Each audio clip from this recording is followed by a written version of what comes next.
Okay. Yeet. I like that a lot better. Good morning, Falcon fans. Good morning, Atlanta Falcon fans across all platforms. Good morning, football NFL fans across all platforms. I am here with my guys from the Beard Gang, Mr. C Double with nothing but trouble in the house, and Mr. Ladarius Brown and his band of renown in the house.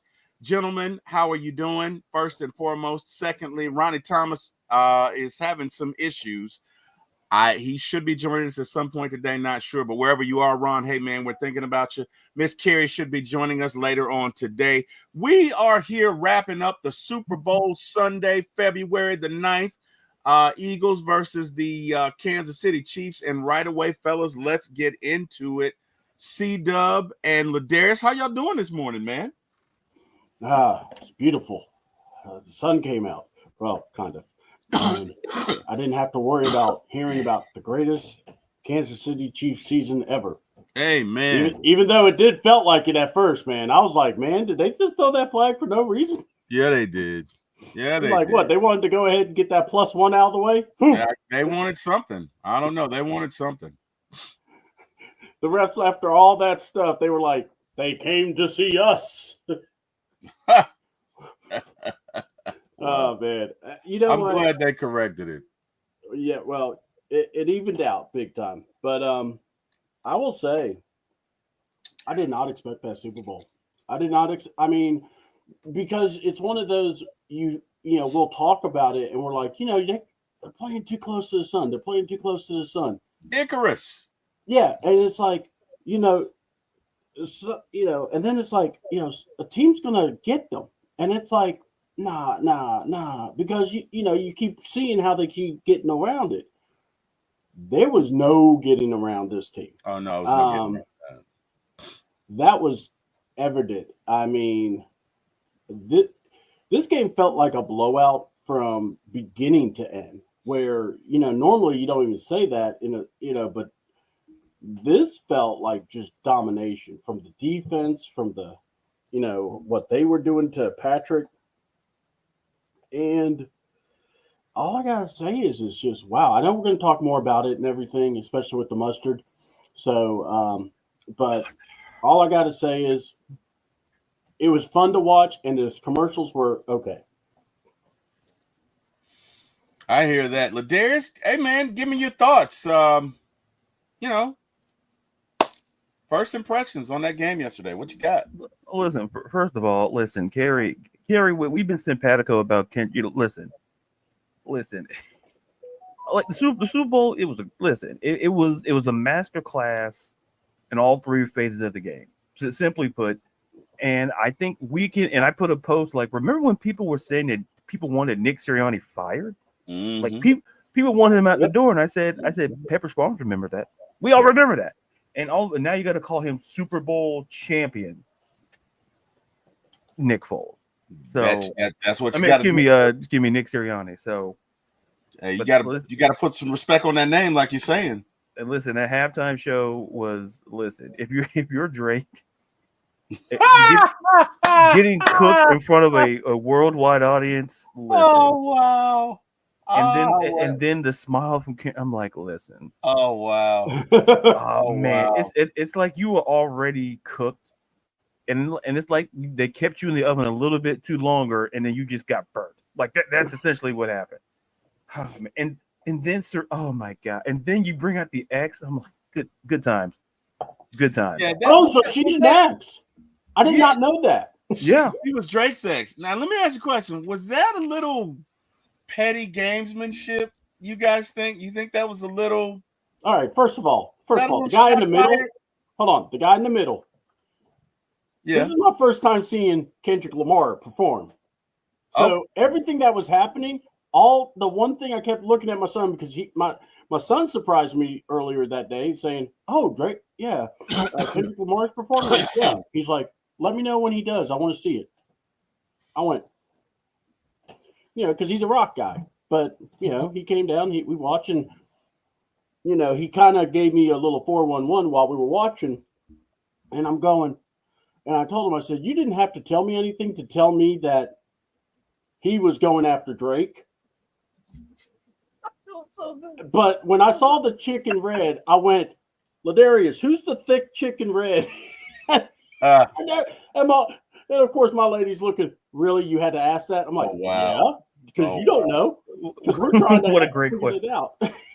C-Dub, a man of many words. A man of many words. I hear you. Christy Lewis says morning. Morning, Christy. Lewis says morning. The Super Bowl is a reminder that defense is more than essential. Amen. Thank amen. you. Amen. Amen. And good morning.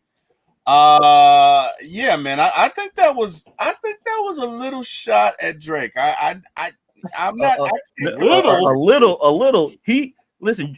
Kendrick shot the bow of the boat. Listen, he destroyed the Nina, the Pinta, and the Santa Maria. All of it. Oh wow! Hold on. Did you go back to Columbus? Hold on. Yes, I did. I'm a history guy. Wow, Ladarius, you're gonna love this. Man brought out the Batista pyro to show that shots were fired. That man was like, "Oh, good thousand Drake gonna get God, that's one of the best." Yeah. Oh man. C-Dub, was that shot that they took at Drake with Serena being in the background dancing? Was that Ron's rant worthy? Was that probably was? I mean, did that get the? Yes. No. You meaning? Hold on. Let me just do. Is that? Oh, now it won't work. Now, there we go. Yeah. I mean, but my God, I mean, and look, I didn't know anything was going on because I'm like, that was. But when I saw her, I'm like, oh, and my son dying laughing. He didn't tell me nothing until after the fact, and I'm like, wait, what? Yeah, that was some grade A beef right there, man. That was beef. That's the beef 50 Cent's talking about in his song, What's Beef? Beef is when you need two gas to go to sleep. Beef is when I see you.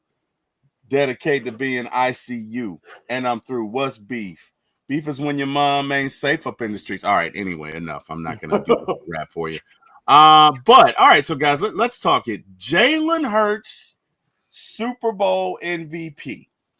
So it looked to me like Kansas City said, you know what? We're going to take away Saquon, and we're going to dare you to beat us, Jalen. And that is exactly what happened. C-Dub, give me your thoughts on Jalen's performance. Was it MVP worthy? Give me your thoughts. I know some people have issues when someone throws an interception, but my thing is this.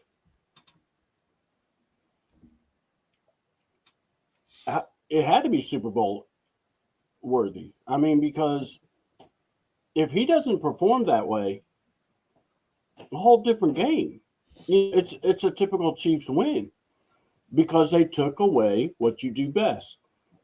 Mm-hmm. What they did not expect, though, was Jalen to be ready to play the way he did.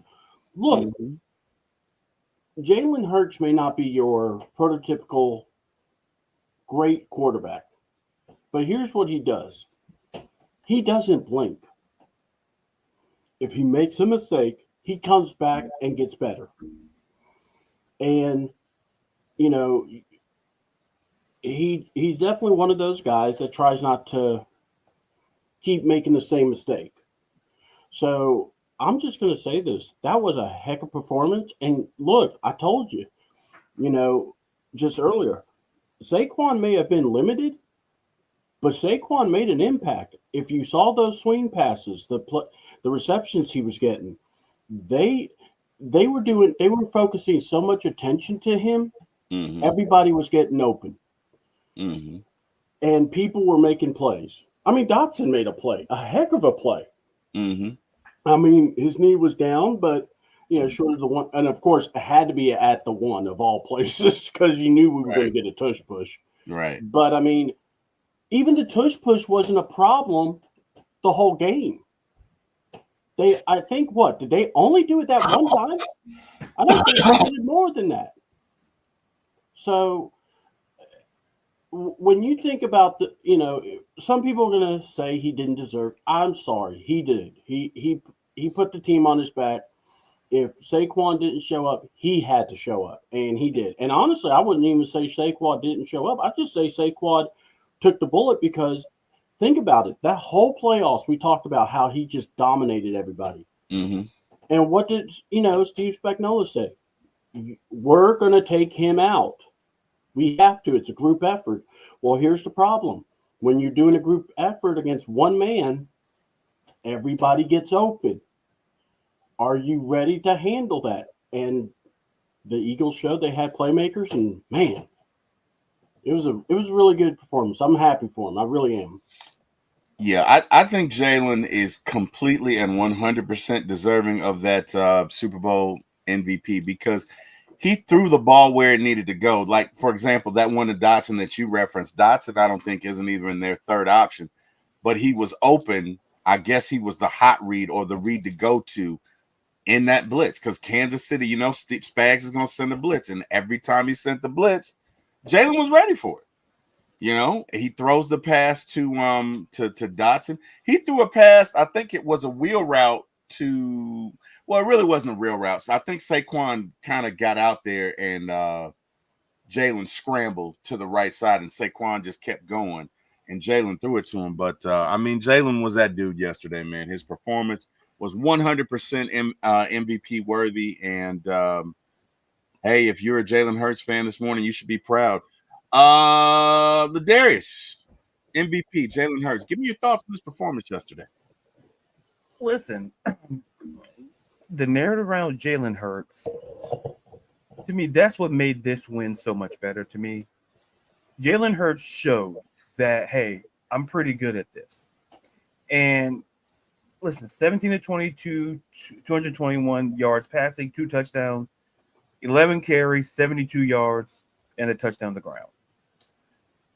Jalen Hurts showed you, and in life, sometimes you got to show people better than you can ever tell them. That's what Jalen Hurts did. Mm-hmm. Don't tell people you're great. Go show people that you're great. Mm-hmm. Jalen Hurts has always belonged in the top 10 quarterback conversation. He's borderline as a top 5 quarterback. Because here's the thing. He's not asked to do what other quarterbacks are asked to do. And when you look at that, listen, he only threw the ball. Like I said, he threw the ball 22 times. 22 times. And you know how many times Patrick Mahomes had to throw the ball? He threw it 32. Yeah. So at the end of the day, my point is this. What you saw was a very efficient Jalen Hurts. You saw, like C-Dub said, you saw the game plan saying, hey, Jalen beat us. And he did.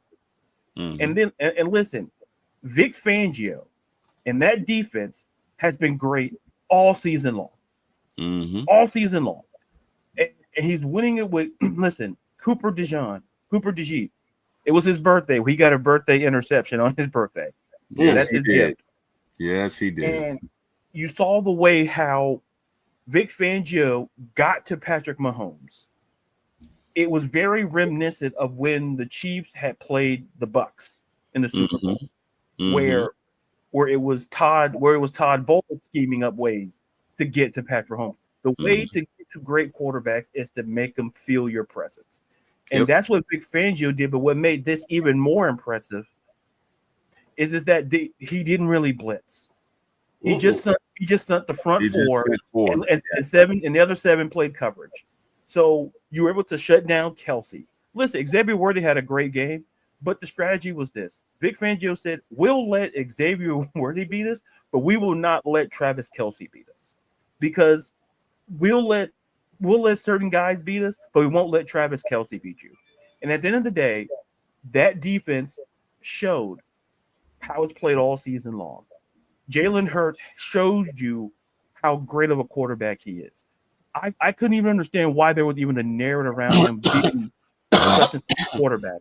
He shut down a lot of people, and it was great to see. And listen, it not only shuts down the whole three-peat narrative, but it shows people that, listen, Jalen Hurts, when the game comes, listen, he went toe-to-toe with Mahomes back in Super Bowl 57. Yep. He understands the moment. This game here was a statement on Jalen Hurts' career, essentially saying that, hey, I've always been this good, and when I'm asked, I do in the role that I'm asked to do offensively, I do it well. Out of the 22 throws I made, I completed 17%.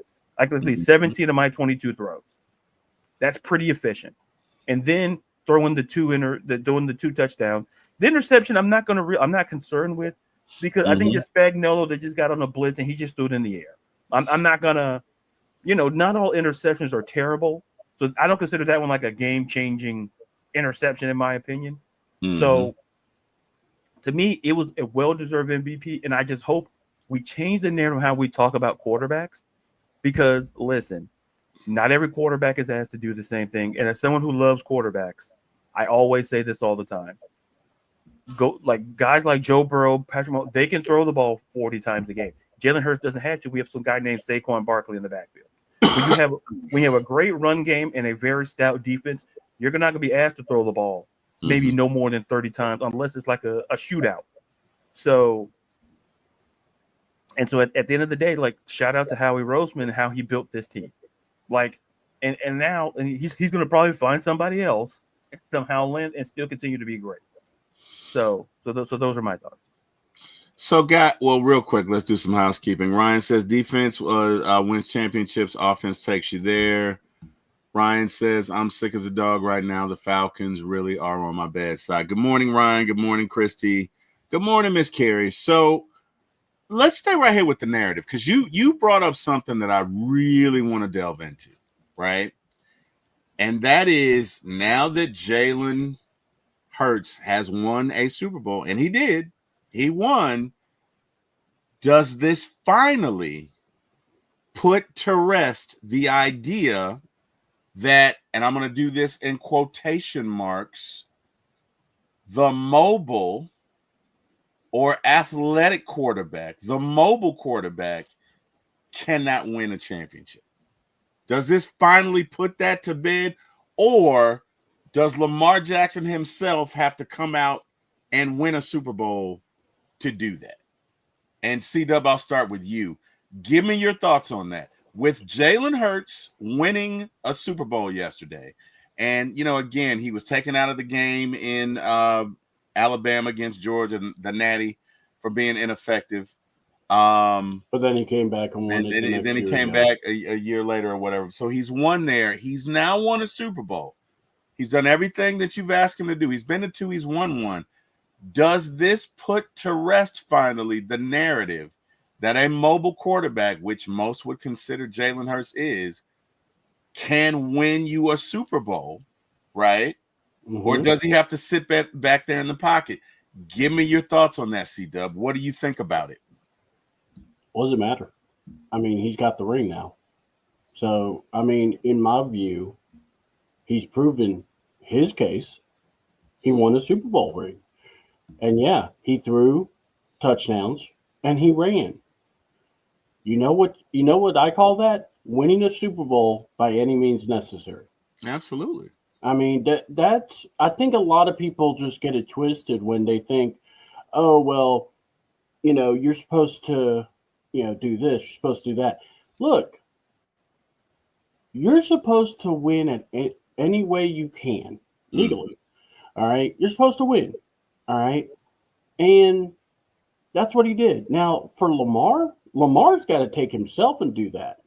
He's got to win, get past Mahomes and then win the Super Bowl. But honestly, look, this is more for Jalen, and, to me, the whole rhetoric of mobile quarterbacks can't win, that's BS, because Patrick Mahomes is mobile. We've seen him run around. All right. I mean, the thing is this, is when you play the game, do you make the plays that win you the game? If you make those plays, you're good to go. And that's basically how I see it. It's, with this performance, this was what I loved about it. They basically, Steve Spagnuolo said, we're focusing on Saquon.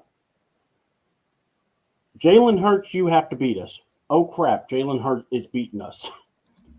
And that was the biggest issue. That is really what hurt the Chiefs in this game. They did not expect Jalen Hurts to have an MVP performance, which, shame on them. The man had a very strong performance. If you look, some would say he had a better game the last Super Bowl than he had this one. But honestly, and by the way, the interception, that was more like a punt because you keyed him in the end zone.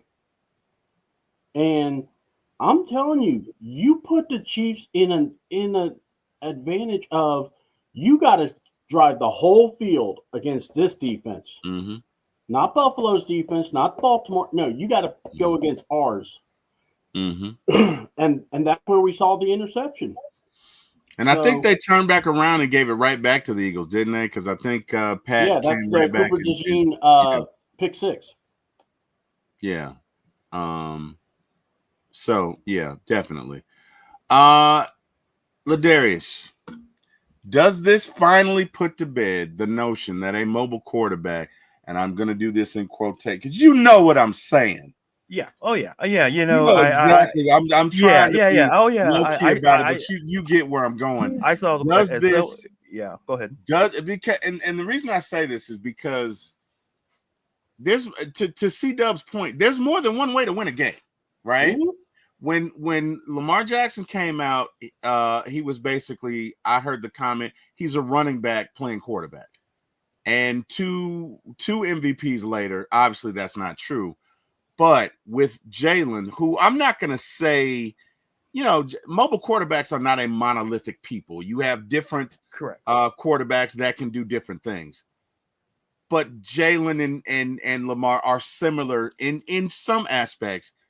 Do you think this finally puts to rest that notion that you have to be within a certain parameter, that you have to be a certain archetype, that you have to be a certain template to win a Super Bowl, or does Lamar have to do it himself so that going forward, hereforth and forevermore, all mobile quarterbacks will be given the respect that they are due? Give me your thoughts on that, Ladarius. Well, yeah, listen, I just said I love quarterbacks. I've written about quarterbacks, black quarterbacks. I'll say it. It's a Monday show. Here's the thing. The narrative around Lamar is not to the level that Jalen Hurts is reached in terms of Jalen Hurts, in terms of the narrative. Correct. It's two separate issues, but I will say this. People tend to forget there was a pretty mobile guy. He's in the Hall of Fame. His name is Steve Young. Yep. And it's quite funny to me when we talk about like Steve Young had similar issues, like could he win the big one? But it wasn't because he was a mobile guy. Mm-hmm. It was just that could he just follow in the pursuit of Joe Montana? That was a different narrative.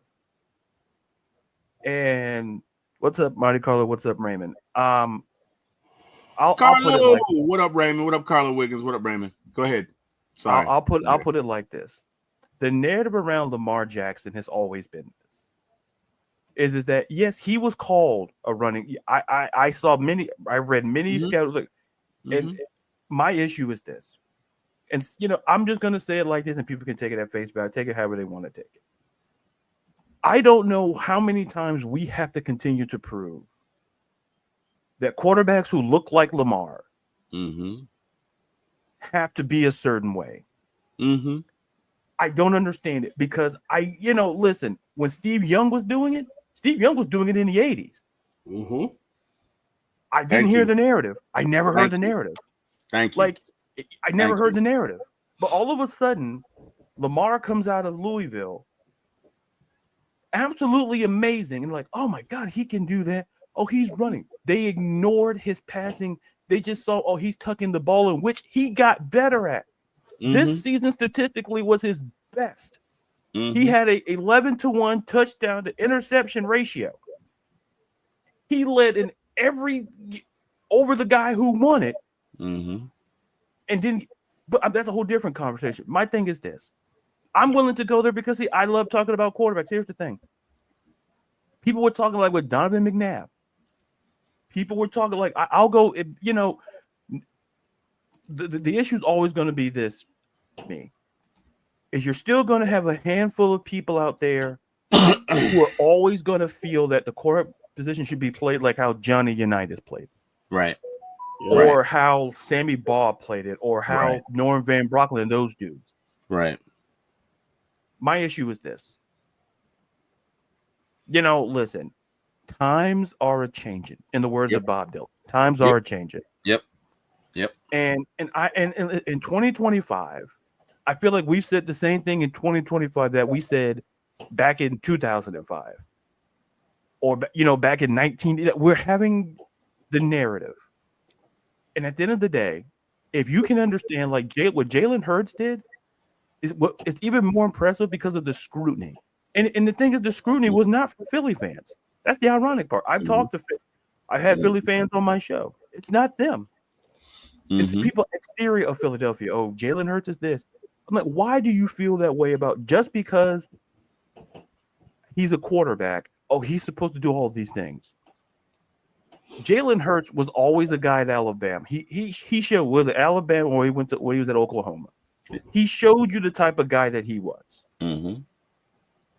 That part, but the fact that to me, Lamar doesn't have to do a bleepity bleeping thing to prove to me that it works, because the success rate speaks for Lamar Jackson is a 2-time MVP. That lets me know that would a Super Bowl be great? Listen, I'll tell you right now, and I said it on another show, and I'll say this, and I'll keep my mouth quiet. Instead of blaming Lamar, why aren't we blaming the coaches, the coaching? Yes. And I've said this on this show. It's like, y'all quit. Oh, it's Lamar. It's Lamar's fault. Well, that's funny. He's had the same coach his whole career. That's pretty funny. It's pretty funny. It's not like what Jalen, who had two head coaches.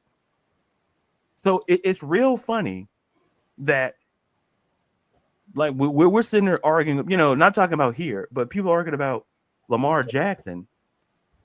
I'm like, we're not focusing on the coaching. And people listen, I've said it. I said go look at the resumes of John Harbaugh and Mike Tomlin. Because listen, some of you same folks who wanted Nick Sirianni out also wanted Mike Tomlin out too. So that lets me know, listen, it's just not y'all cup of tea. I'd rather you say that than to give me some esoteric nonsense that is superfluous to the conversation. Oh, well, listen. At the end of the day, penultimately, Jalen's carving his own legacy, and that's why Lamar doesn't have to prove anything to any of us. What we should be talking about, does he have the right people around him to get him to a Super Bowl? Yep. That's the better question. And and I yield the rest of my time back. Yeah. So and thank you for that. First and foremost, thank you both for that. But thank you for that, Ladarius, because this is what I want to get at, man. Lamar Jackson is probably one of the most talented quarterbacks we've ever seen, but because his dialect is not the right one, because he's not polished, because of the way his appearance is and the non-conformity, we have all of these issues. Okay? And all I'm saying is, look, it's about the spirit of a man. You ask Lamar's teammates, they love him. Lamar is a leader in every way. Lamar Jackson has earned my respect more than time and time again. So what? He doesn't talk like a talk show analyst. He plays football. He doesn't have to. You know what he has to do? He has to lead a team, and he does that. But I think this is a right step in the trek of mobile quarterbacks of a certain ilk, and I'll leave it right there. But thank you, because it needs to be said. Look, these guys are playing football, and however they win, whether that's throw it 30 times or throw it 20 and run 5, winning is winning is winning is winning. And it is far, way past time that we put to bed this notion that there's only one way to win a championship. So Jalen Hurts, shout out to you. Lamar Jackson, shout out to you. Let's do some housekeeping this morning. Jay Black, good morning. How you doing, sir? Raymond Collins, good morning. How you doing, sir? Carlo Wiggins, how you doing, brother? My nephew, Mr. Ryan Mobley. How you doing, man? That's my nephew. He's a Philly fan. Talked to him yesterday. Ryan, I'm so happy for you, nephew. I'm glad you guys won because I did not want to see Mahomes win another one. So good for y'all. Big Low Country's in the house. I'm just so glad Mahomes What in the world, won. Bo? Hey, what in the world, Bo? Yeah, I was hate watching. Me too. Me too. Let's see. I don't know what that symbol is, guys. Can you tell me what? Oh, is that the owl? Is that Yeah, an it's owl? the owl. It's Okay. the owl. All right. When I put that up, that means it's time to go to Hooters. Oh wow, he got me with that one. Hey, He did. no one knows that establishment well than Mr. Terry. He got me with that one. Carlo says, bottom line, they don't fit the good old boy narrative. Absolutely, Carlo. Absolutely. And all I'm saying is, look, you don't have to go have a beer with the guy, America. You don't have to. But give the man his respect that is due. Lamar Jackson is one of the best, if not the best quarterback playing now. You could argue that, Pat Mahomes. You could argue Jalen Hurts. You could argue Joe Burrow. You could argue, what's his name out of Buffalo? Josh Allen. You could either one of those. Let's see. My nephew says also Kendrick Lamar is diabolical. Yeah, he is. William Amy says Falcons need to take notes and build in the trenches. Amen, William. Amen, William. It's like you read my mind because my next question. Oh wow! And then you came back and said, "Well, Lamar Jackson is an average QB." William, he has two MVPs, so I don't know what the hell you're talking about. I wish I had that average quarterback. You have the right to express your opinion, but William, I'm gonna have to disagree with you, bro. But all right. So next question, guys: how far are the Atlanta Falcons away from making this trip to the Super Bowl? C-Dub, let's start with you. Give me your thoughts on that. You sure about that? Yeah, are we sure about that? Because I can go, I'll go, I'm not gonna go to Hooters for breakfast, but I'll probably go get some breakfast and then come back and while C-Dub does his talking. How far away are the Falcons from the Super Bowl? Yes. For me, going to WrestleMania, and that's pretty dang far. Because unlike me, I could just go buy a ticket, but the problem is I can't afford that. But for the Falcons, I mean, tickets are for them, they're probably affordable because look, with this leadership, we don't even know if we can use toilet paper in that facility because it has to be a collaborative decision. So all I'm going to say is this, man. You got to look. If my GM can't take the time to go to a Senior Bowl,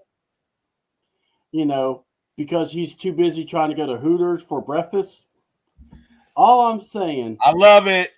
Hey, they have grilled cheese. I love it. I love it, Jay Black. Sometimes that morning loving is better than anyway.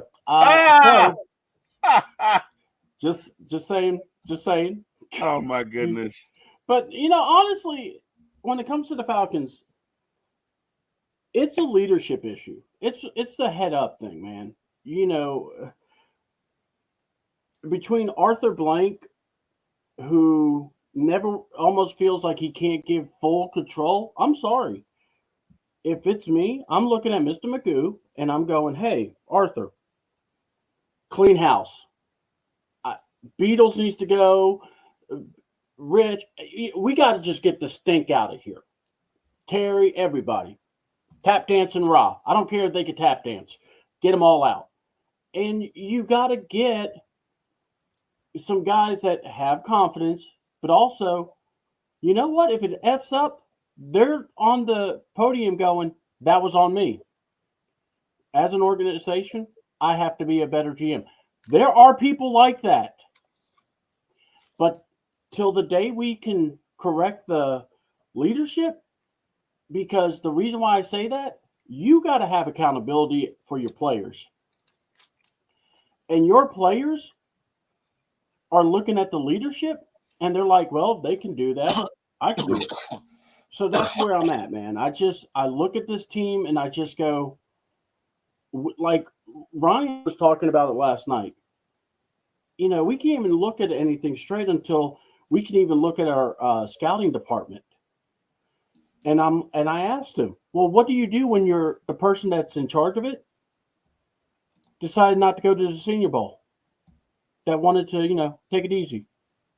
We don't know what he was doing because it's a collaborative decision. He probably was, working in the, the janitor room, making sure the bathrooms were clean.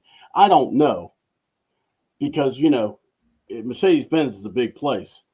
But, and Terry Fontenot, man, he can't, you can't give him too many responsibilities, it looks like. That's why I'm like, you got to look at the leadership. Can the Falcons, the players get there? Yeah, they can, but look at what Sirianni did. We can joke about the way he is. Players believed in him. They played for him. They played for Fangio. Someone's saying Fangio was out of date, but look at him. He got all those young players to play defense. I mean, I'm just saying, you've got to have a strong leadership, and I don't see us having that. And I'll keep on criticizing that until we get some change. Okie doke. C-Dub. I'm sorry. Ladarius. Woo-wee. Wake up, T-Will. How far away in your mind's eye are we? First of all, I don't know to be, I'm not offended because you compare me to a good guy, but I would like to think there's a disparity. I'm not going to get into it.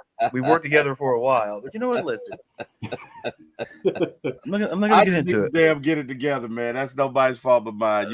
Anything you got to say is right because that cold medicine definitely kicked in. Let's just put it that way. I need to get it together. I hope he didn't mix with anything because I think we might be in danger. Oh my goodness! Oh my! Oh, you remember that?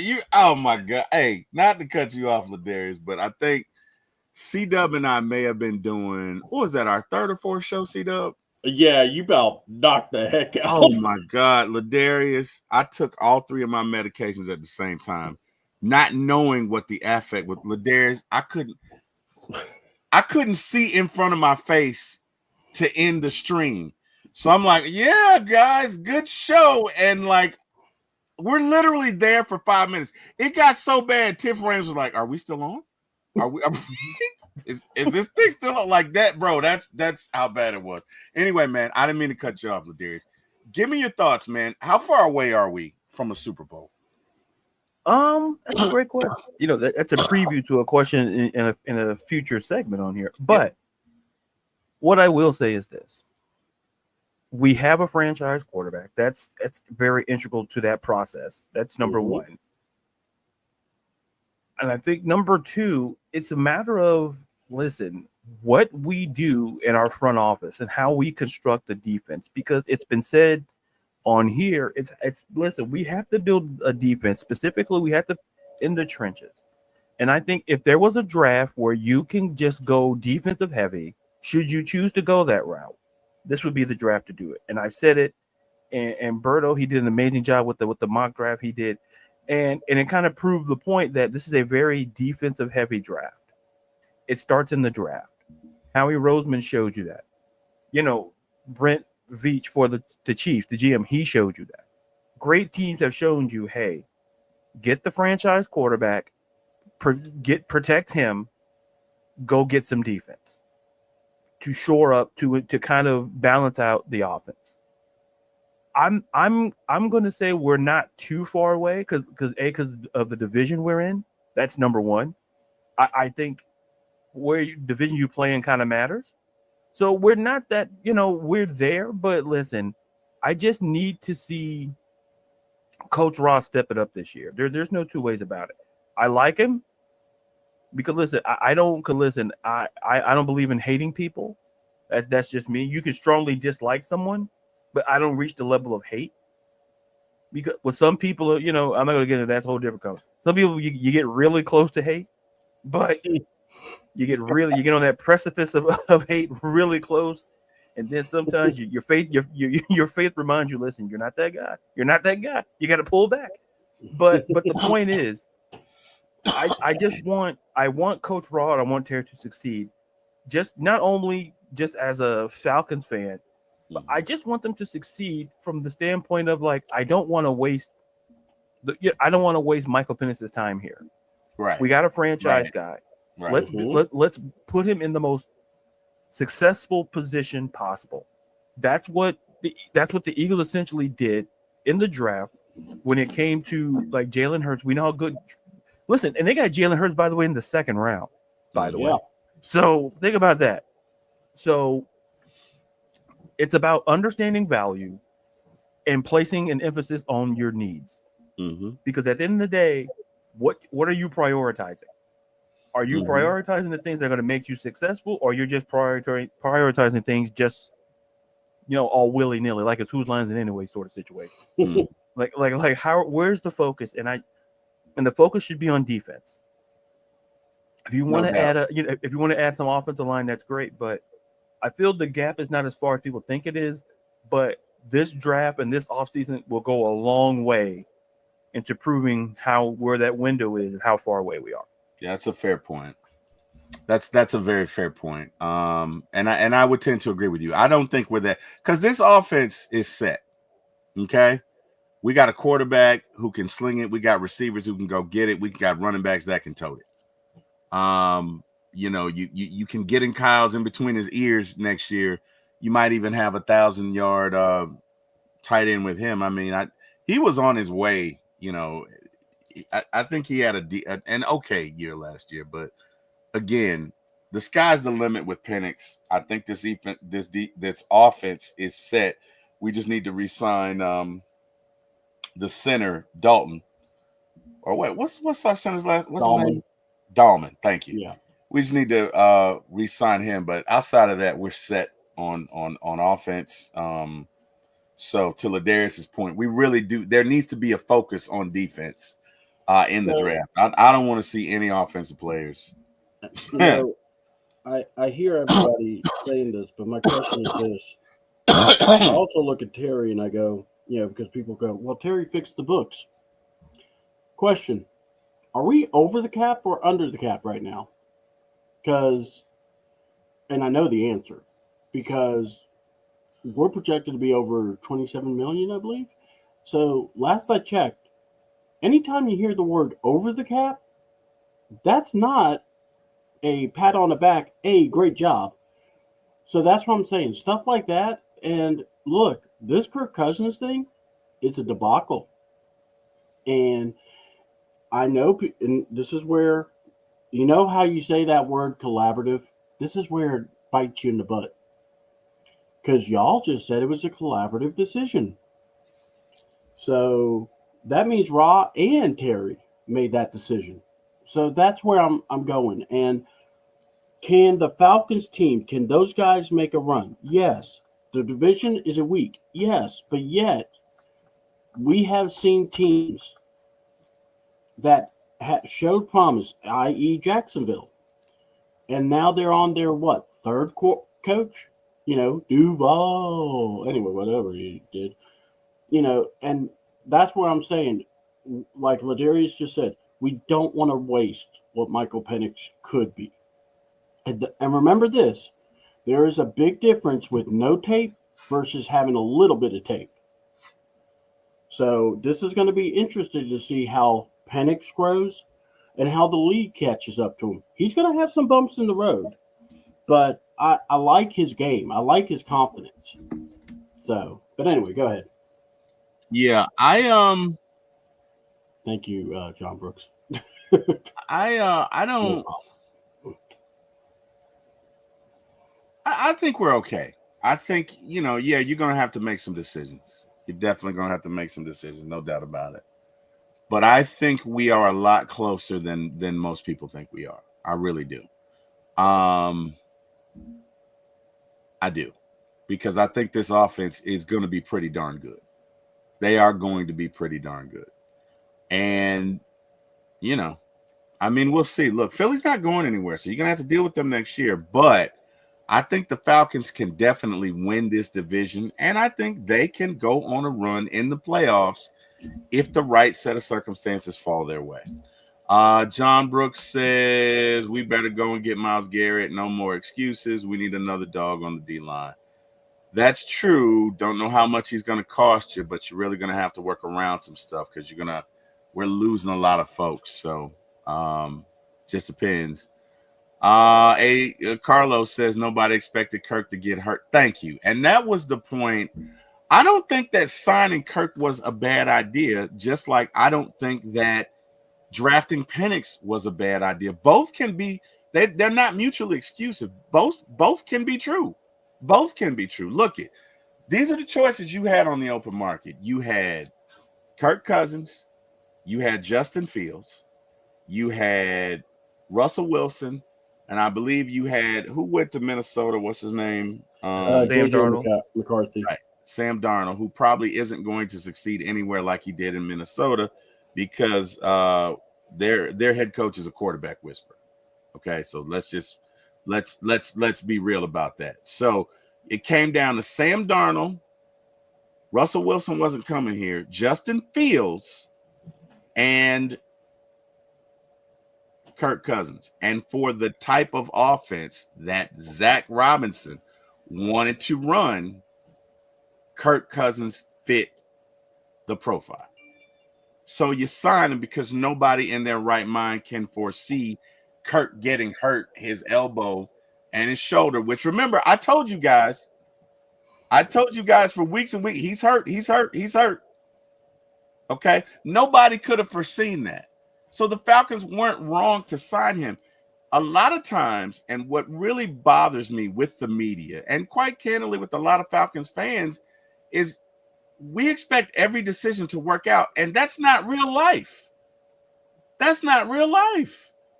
You know, some of y'all are friends with people right now that 5 years from now, you won't even know. Some of you will, but let's keep it real. Some of y'all won't even know some of the friends that you know right now, 5 years from now, for whatever reason, whether you move, you go to a new job, life happens. Okay. So just because that decision didn't work out, thank God we drafted Penix. To me, this shows a Falcons regime that has a vision that said, we're not just going to stop at Kirk Cousins. We're going to attack the now in the future. So I'm okay with both decisions, guys, but that's just me. John Brooks says Duval. Williams says the NFC South is going to be better. I don't know. We'll see. Hopefully so. All right. So this Philly team that put foot to butt yesterday, and they did put foot to butt. Ladarius says we'll still be friends. Goddamn right, Ladarius. Goddamn right. So, I did not see that one. Ladarius does that, so he surprises me. Okay. Oh my God, this dude right here. You got me with that one. Okay. Where am I? Philly, can Philly repeat this team? Yeah. Can this team repeat? Look, they got the only people that they're losing, and I tried to be prepared for today's show, so I got my show notes. The only people they're losing: Josh Sweat, Brandon Graham, who's a decent edge rusher, but he's a little older. Zach Braun, who's a good linebacker. Mekhi Becton, Avonte Maddox, Milton Williams, LaRaven Clark, and Rick Lovato. But I don't see anybody up other than Josh Sweat and Zach Braun. I don't see anybody up there that you just couldn't replace and be just fine. So I think they definitely can repeat because they still got some dogs coming back, man. But you know, C-Dub, give me your thoughts. Can this team come right back next year and win again based on what we saw and based on who they're potentially losing? Give me your thoughts. Out of the whole group of people you mentioned, I mean, Braun probably would be the only guy you want to keep, to be honest with you, because one, he did the interception, and two, you can't, a lot of people. Oh, Ladarius, you man. I just saw the comments. I feel forever. Anyway, but yeah, man. I mean, can they? They can, but I mean, breaks and things that have to go well. You have to just see. the NFC is going to be a lot. I think we'll be competitive with Washington. I'm not worried about the Cowboys and Giants because, quite honestly, Cowboys are hype and they're hyped up because of an old geezer. So anyway, and then I'm just looking. The NFC West will probably be a contender because you look at Stafford, look at the Rams, look at what that organization can do. Look over at the 49ers. A lot of guys were hurt on that team. So it would be interesting to see how they're going to reboot. Apparently, they're trying to trade Debo. Yeah, I saw Not Debo that. vibes, but Debo. That would be kind of rude. I mean, the man's not even a content creator for the 49ers, and you're just trying to get rid of him like that. That ain't right. But no, I'm just saying. I think it can be done. It's just a question of just how things come along because, you also got to be pretty healthy. You got to let stuff happen.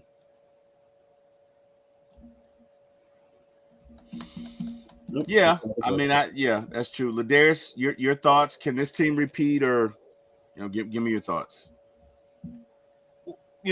What the Eagles have done, they locked up their quarterback, which is, to me, that's very huge. When you look at dynasties and if we're trying to repeat all that, locking in your franchise quarterback, that works. And then I look at the NFC as a whole. It's like you look in the division. Maybe Washington's their toughest competition. Dallas are doing whatever the hell they're doing, and the Giants are kind of in rebuild mode. So you shift to NFC South. You got us. Not quite there yet in our division, and then you shift west. We don't know what San Francisco is going to look like next season. I believe they have a lot of questions they have to figure out in terms of, are we going to get that same kind of roster back next season from them? It wasn't just a down year. How healthy will Christian McCaffrey be? Because we kind of saw what happened when the wheels fall off there. We kind of saw how the team went. And then you look at Seattle, questions about, people looking at like certain situations there, maybe like Geno Smith, how the defense is great, but maybe what they're going to do there. I think Arizona, is a ways to go. The Rams, I think that they're great. Defensively, is a great team, but there's just still questions of Stafford, and there's still questions of Cooper Kupp. They're going to move on from Cooper Kupp, so we don't know what their receiving core is going to look at. And then you look at the NFC North. Then, listen, Minnesota without Sam Bradford, we'll see how. Without Sam Darnold, we'll see how that kind of goes. Potentially, the Lions are going to look a little bit different. Green Bay.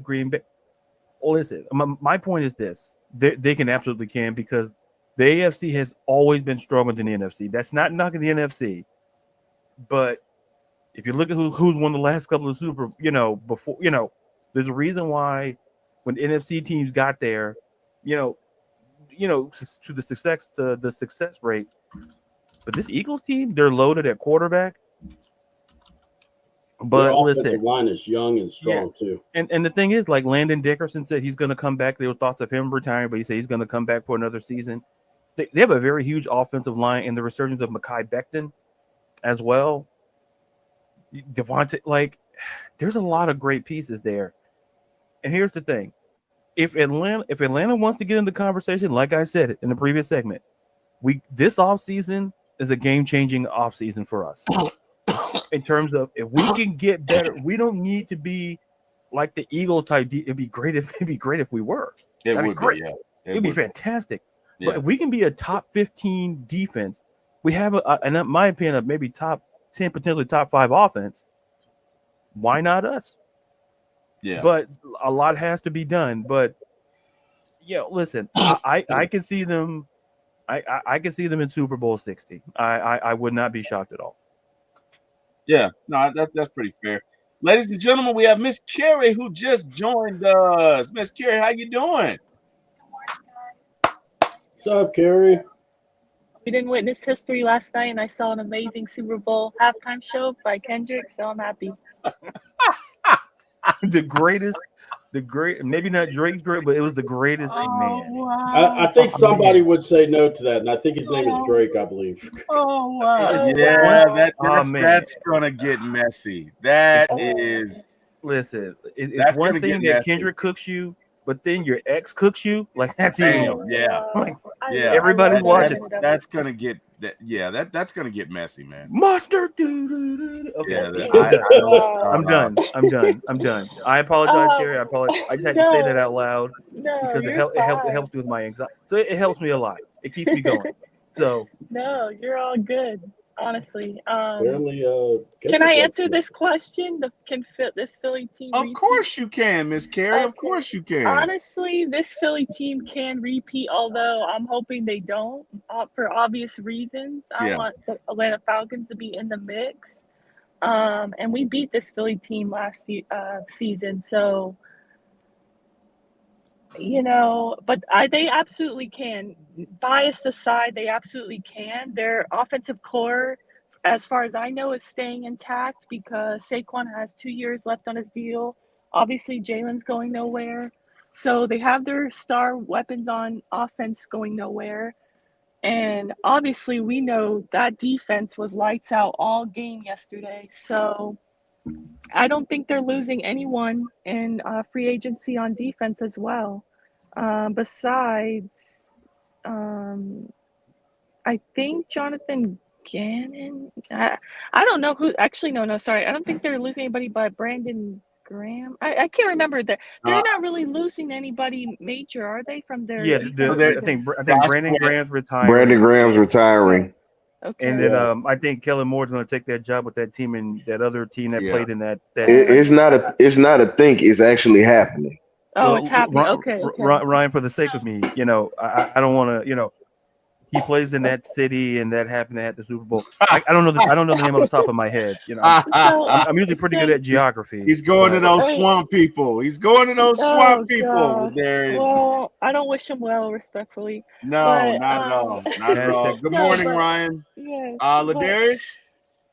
Ain't nothing good about this morning, damn it. That's all I'm gonna say. I'm sitting here. Man. No, listen. First off, none of y'all live up here in Philly. I live in Philly.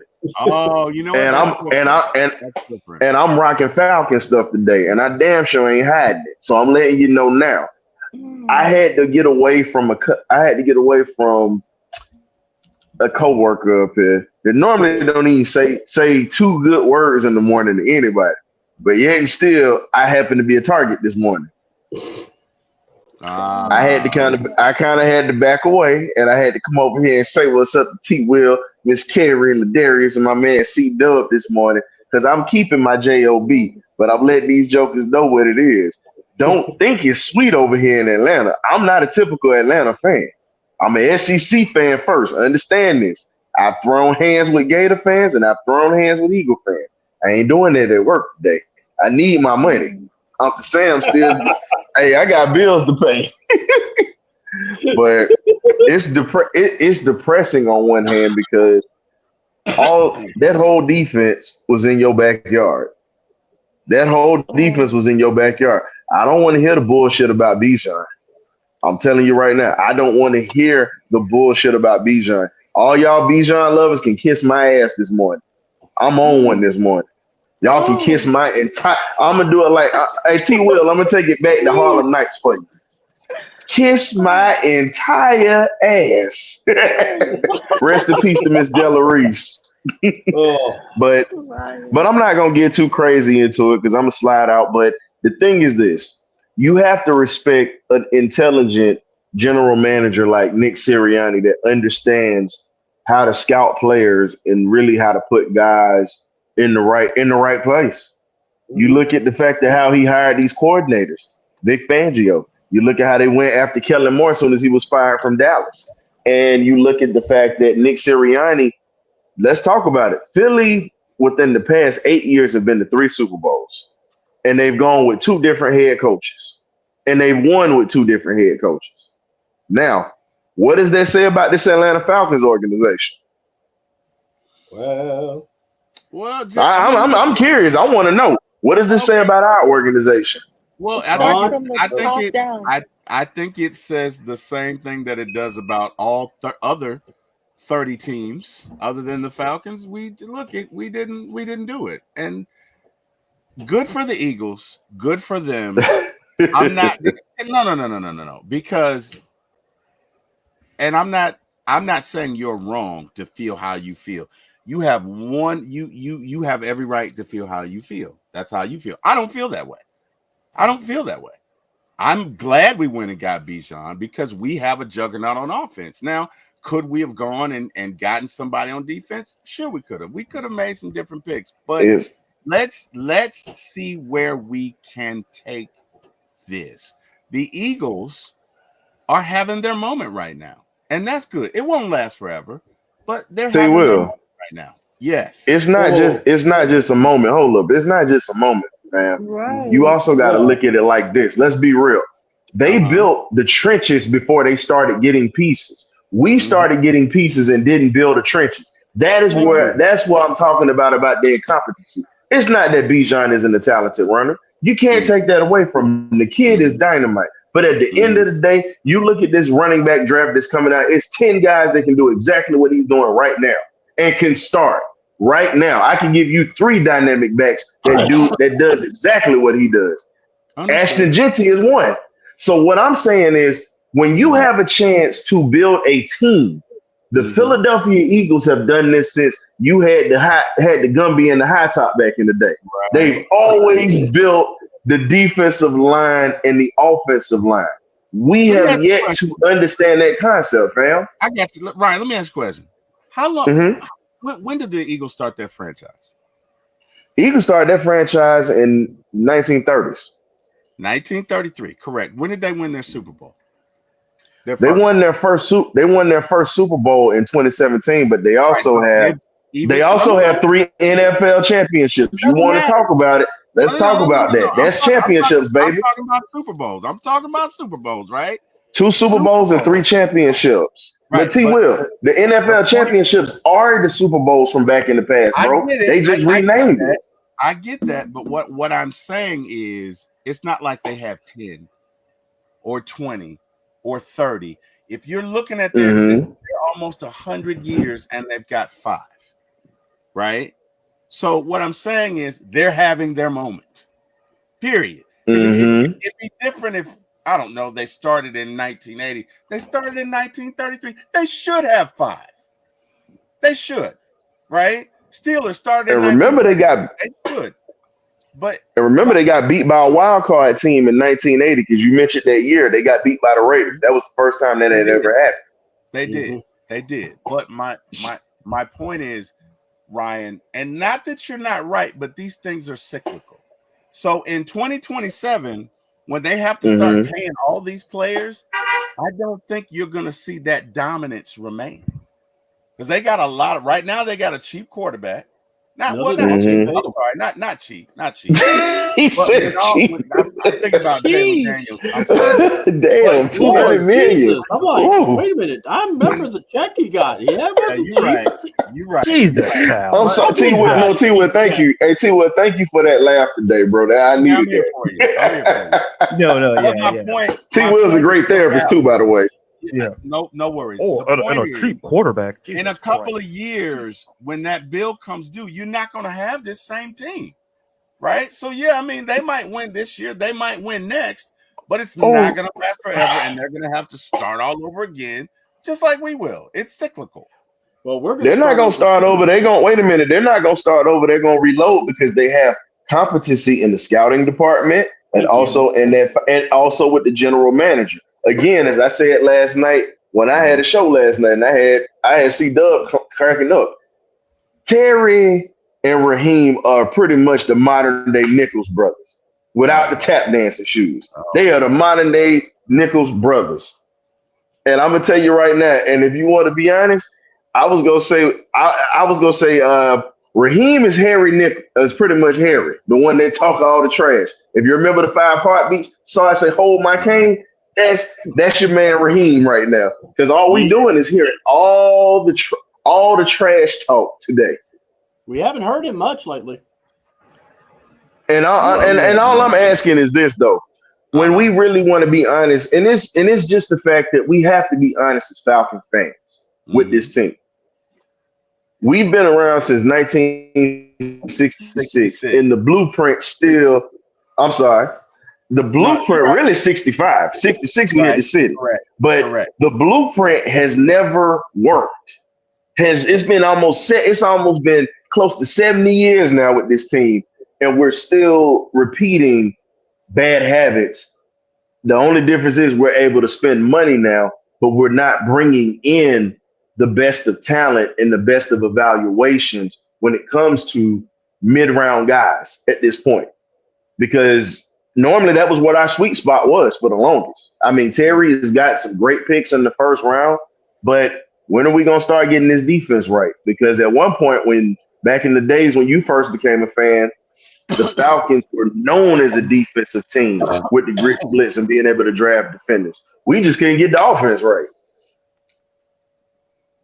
We never got two things. We never have two things that match. No peanut butter, no jelly, ham, no burger. Damn.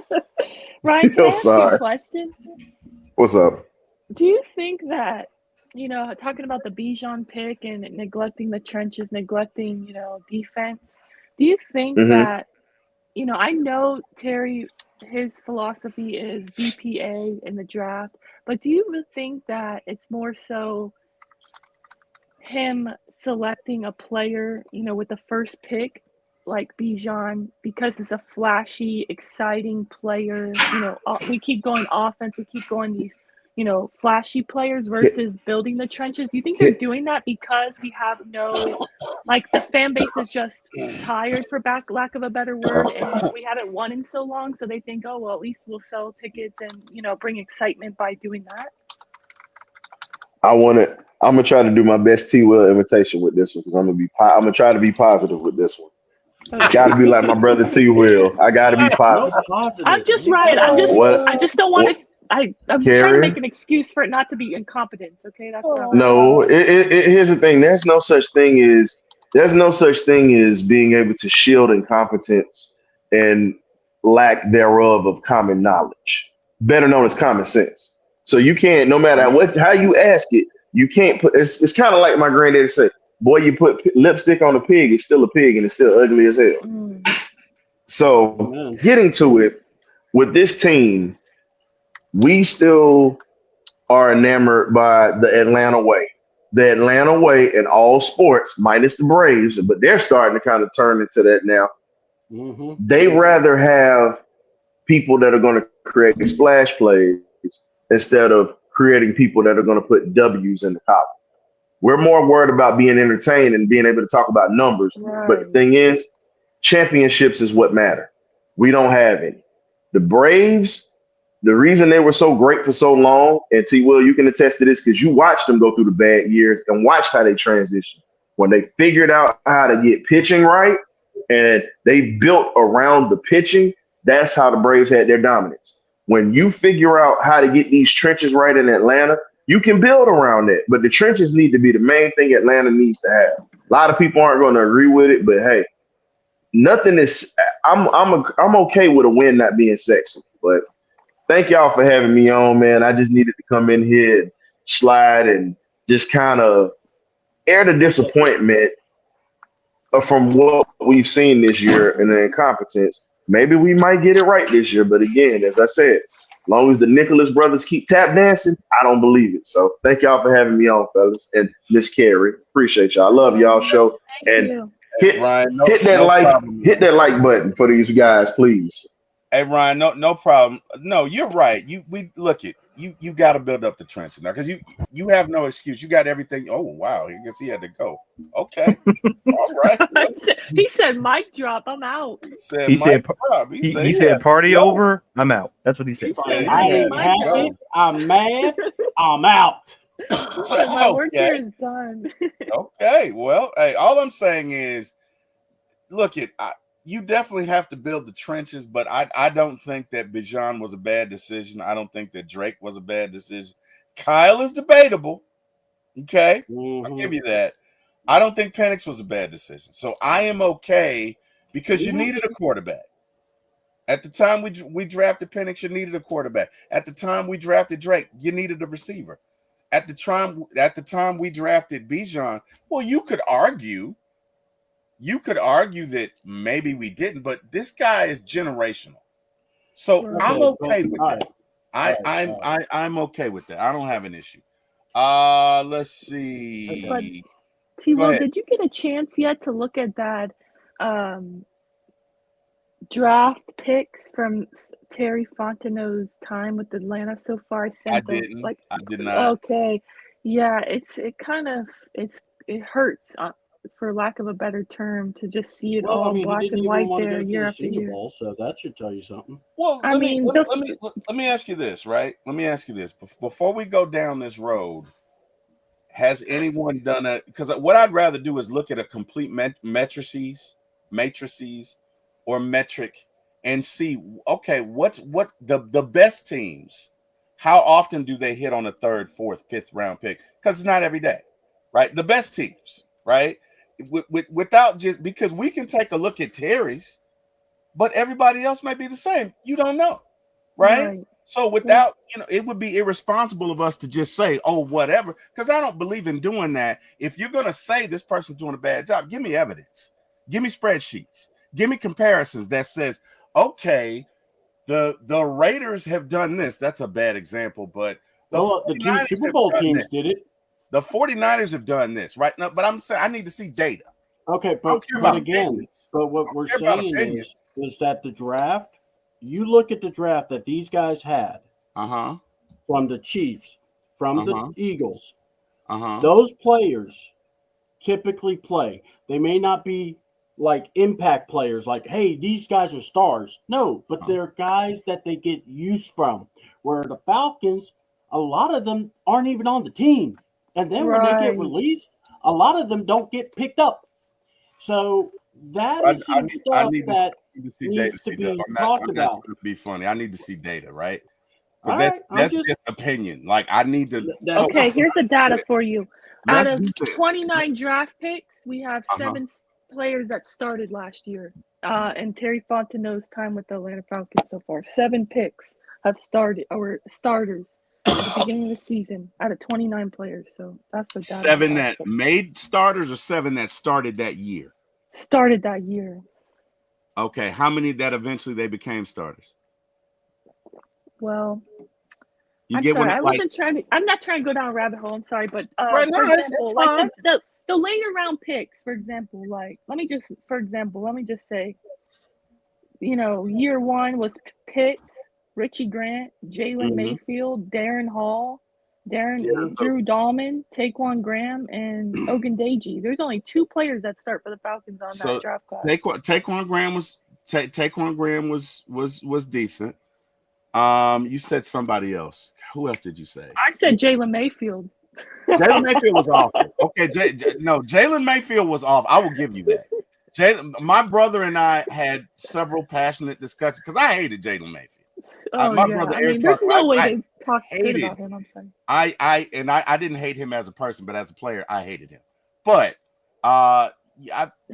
again, what I'd like to do, Carrie, maybe we can get Scott Karisic on and have him to do a deep dive, because without data, we're just basically spouting opinions. Right. So, well, I'm not spouting an opinion as far as how many players started the season for us compared to how many draft picks. Like how C-Dub said, like a lot of these players are not even on the Falcons anymore. What's league average for number one? Do you have a metric for that? I don't have a metric for that. I just have the black and white. We only have 7 players that started out of 29. Okay, but that's a metric. That could be league average. We don't know is what I'm saying, right? Okay, well, next show I'll get back to you on the. There you go. For that, that's but I'm just letting you know it's not. There's no way that's good. I'm sorry. I'm not saying it is, Carrie. I'm not saying it is, but we could be middle of the road. We don't know, right? I don't want to. I hope so. My point I was trying to make is that we hit on the first round draft picks like you mentioned, but it's not hard to hit on first round draft picks in 4 years. I'm sorry, it's not. And later, we need to work on getting better in the later round draft picks. Definitely. It hasn't been that good. Honestly. I agree. I agree with that. That's where I was I'm going not with saying that. we're perfect, Carrie. What I am saying is, if we want to know really where we are, we probably need some sort of rubric or some sort of spreadsheet that gives us the data that says the Falcons rank 30th in this, or the Falcons rank 15 in this. Then, you know what I mean? Just throwing some blanket statement out there without really having the data. Because you could be absolutely right, Carrie. We could suck at draft round picks not in the first round, or we could be middle of the road. Does that make sense? Yeah, it makes Nothing. sense. I'm getting nothing. I'm getting cricket. All right, guys. Makes That's sense. fine. I'll be the bad guy. Hold on. I got you. I was gonna. Oh, Everything is awesome. Oh wow. Okay, no, Ladarius. I want to hear when you're a Ladarius. Falcon Okay. queen. Everything is awesome. Oh my we goodness. have This is no the part where you say. accountability. See, I mean, Terry, this is the part where you say, Ladarius, what say you? Ladarius, what say you? No. I'm not giving you credit for that, Terry. Not a chance of God Green's viewer. I'm giving you credit for that. There we go. Jesus, Mary, and Joe. Oh, thank you, Carrie. You see, this is why I'm not the producer of the show. This is why. Wow. You see, This guy. Yeah, you see, take my name out of it, because my name above right his here. name or next to it, I don't care what order it is. Chronological, age, I don't care. No, all I'm going to say is this, to be really quick. I understand, because listen, you have to have, a measuring. You have to have like a set of criterion. Right. But what I will say is this. As great as a head coach as Bill Belichick was, and I can show you, the one position he could never get right in totality was wide receiver. He could never get that right in totality. How do I know that? Because of the guys he drafted, Deion Branch, Julian Edelman, and David Givens started more than 20 games in the NFL. Now, he drafted, remember N'Keal Harry? Remember that guy? Yep. Tyquan Thornton? Yep. Aaron Dobson? Yep. PK Sam, Bethel Johnson. So that I didn't mean to, but I understand where T Will is saying, like, because sometimes people throw out blanket statements, and people, especially on Twitter for some reason. But I'll just be real quick to keep the flow of the show going. It's just that even the great Bill Belichick could not get every position right. Like, because think about this. Who in the room knew that Tom Brady was going to hit in the 6th round? Yeah, Nobody. If you look at, he was buried on the depth chart at Michigan, and he didn't start, I believe, until his senior season. So there wasn't a whole lot of tape on Thomas Aloysius Brady coming out of Michigan.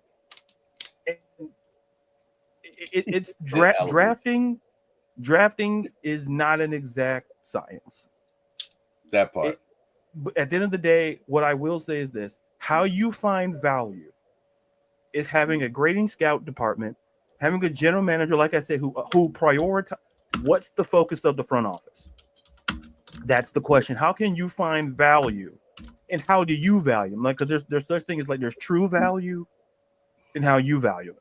What Howie Roseman does well is that he values guys because he gets the best player available. He doesn't have a mindset of I need to be this position centric. He goes after the best player. He trusts the coaching staff that Nick Sirianni assembled and Vic Fangio, and then they got to find a new offensive coordinator in since Kellen Moore is leaving. But so it's not an exact science. What I will say about Terry Fontenot is that that's the key for this draft. With 5 picks, how do you find value with what are you going to do with those picks? Because like I keep saying, this is a very important offseason for him. In a very defensive heavy draft, you got to come away with at least 3-4 guys, and we need to see some of them on the field. You can't afford to sit your first round pick needs to be in the lineup. Draft a guy who's a day one starter. So that's my 2.5 cents. I'll put myself on mute and back to you. I love it, man. I love it. Hey, man, look, I don't think there's anybody that's wrong here. Let me say that. And I don't feel that. Look, Ryan has a reason to feel the way he feels. C-Dub has a reason to feel the way he wants to. Carrie, Ladarius, myself, we all can feel how we want to feel. There's no wrong answer. One thing I will say, the Falcons do not appear to draft the defensive line well, and they've never done that as a franchise. That's one thing I can say. To Ladarius's point, where Bill Belichick did not draft receivers. The Falcons have never, and I don't know why this is, right? So to me, that's the first thing we got to address. Because as we've seen with the Eagles, and really to all you guys' points on the panel, look, it's about those offensive and defensive lines, as Ryan so eloquently put it. So let's move on to the next segment.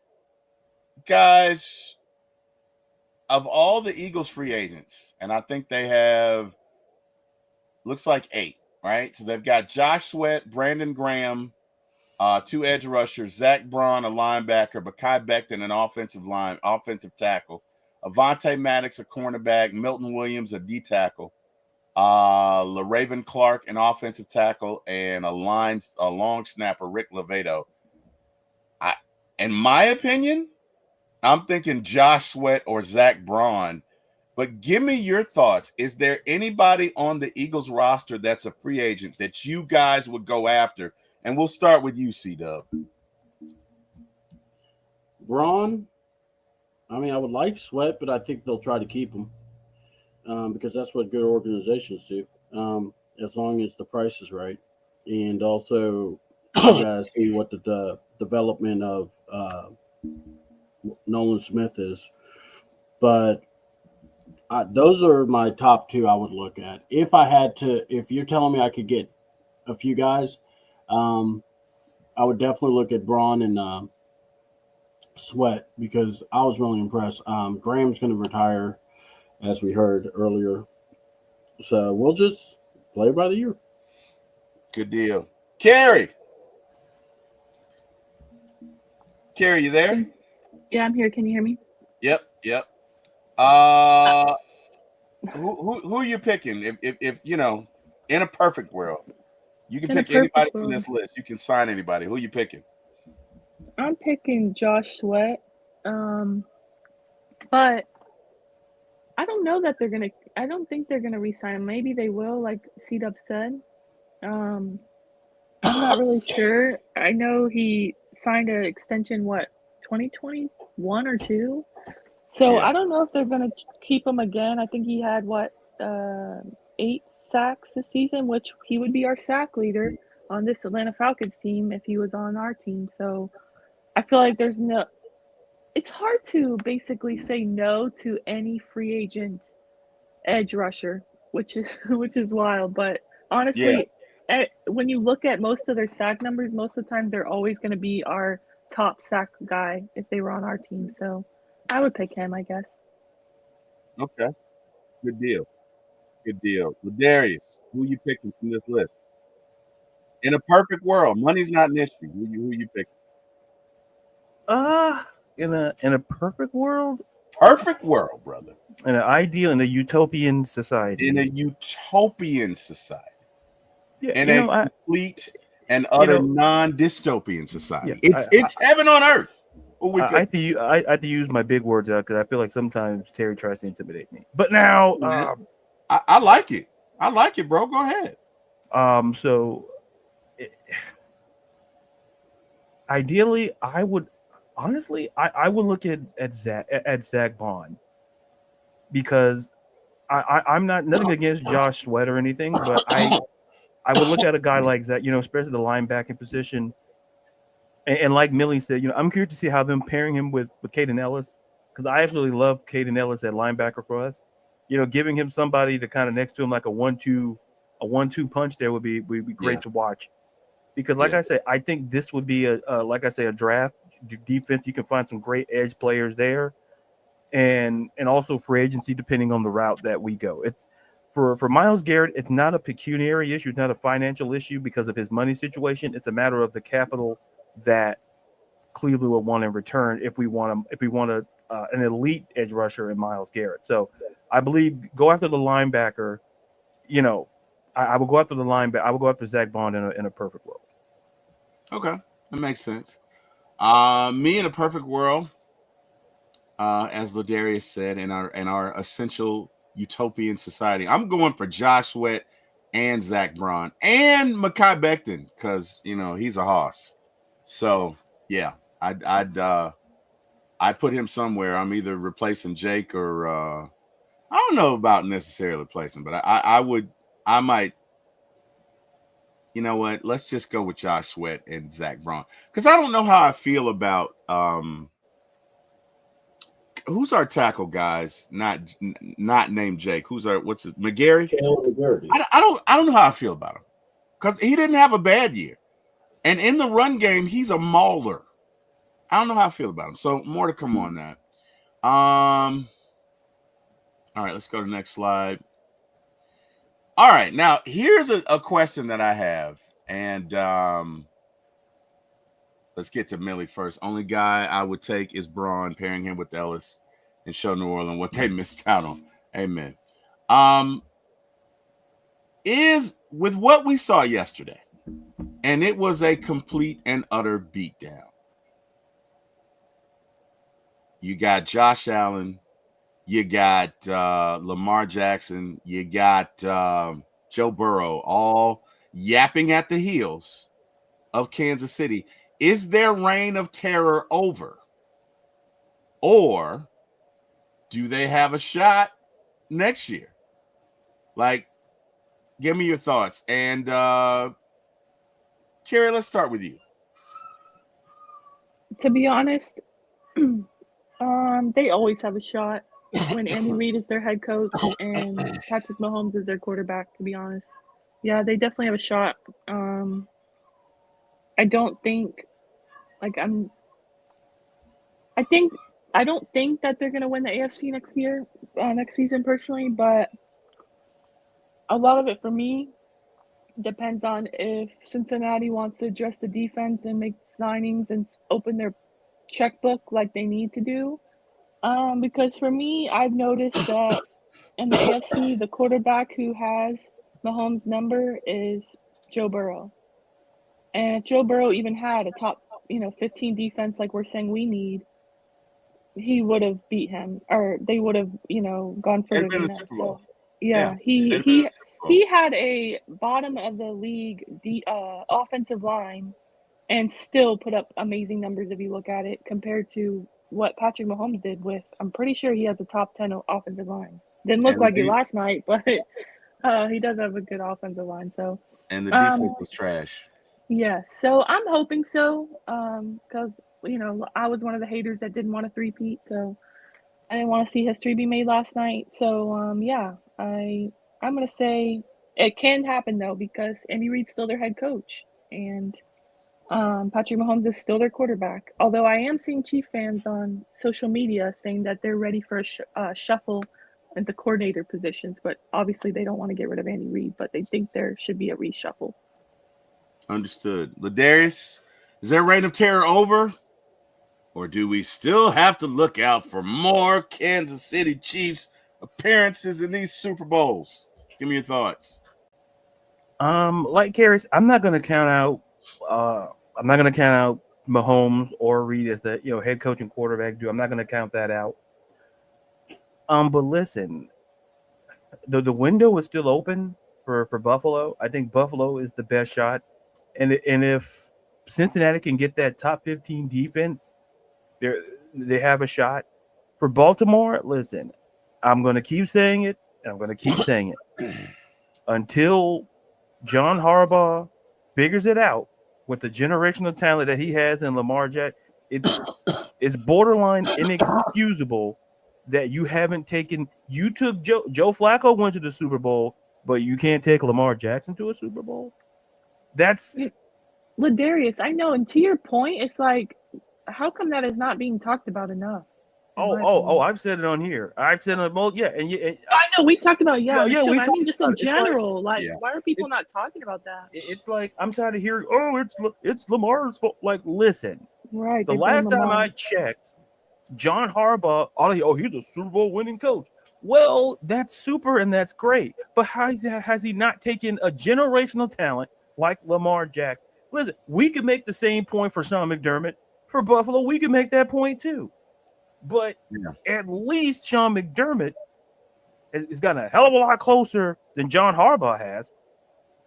So at some point, I keep using the word accountability. listen, the Kansas City Chiefs will keep winning until teams stop pulling Keystone Cops on one another and Benny Hill sort of stuff and be competent. because the Chiefs have Andy Reid, Hall of Fame coach, Patrick Mahomes, future Hall of Fame quarterback. But yet, all I'm hearing is that, listen, as long as that duo stays, I'm not going to bet against it. But listen, if you're Buffalo or if you're Baltimore, your fan base, don't look at your quarterbacks. Look at the guys who's coaching them.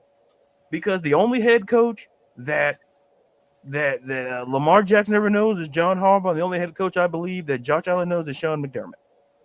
So the question is, why aren't they utilizing and maximizing their window? Because Patrick Mahomes, can we beat? We saw the formula. It can be done. It's not unprecedented. The reign of the Chiefs will continue until one of those two teams, and Cincinnati, hopefully they figure out on defense, until there's a level of competency from everybody. And I'm not talking about the quarterbacks either. It's like, let's talk about the coaching, because coaching matters. In the NFL, I argue it matters a little bit more than slightly, I would say, more than the NBA. Like Major League Baseball, your manager, yeah, it's a percentage of games to me where their decisions impact, because 162 games for guys. But the reign of terror will continue as long as the coach, unless you Buffalo and Baltimore, the coaching gets a little bit better, and stop wasting the talents of Josh Allen and Lamar Jackson. Fair enough. C-Dub, the reign of terror continue. Give me your thoughts. I mean, will it continue? It can, because to beat the man, you got to beat the man, but also you got to stop beating yourself. I mean, kind of what Ladarius said. And I mean, look, the Bills game, let's talk about that real quick. Josh Allen did not lose that game. Hell, if it wasn't for Josh Allen, you don't win that game, or you're not even in it. What happened was the coaches outsmarted the other coach. And I'm talking about Spagnuolo. So basically, you have to.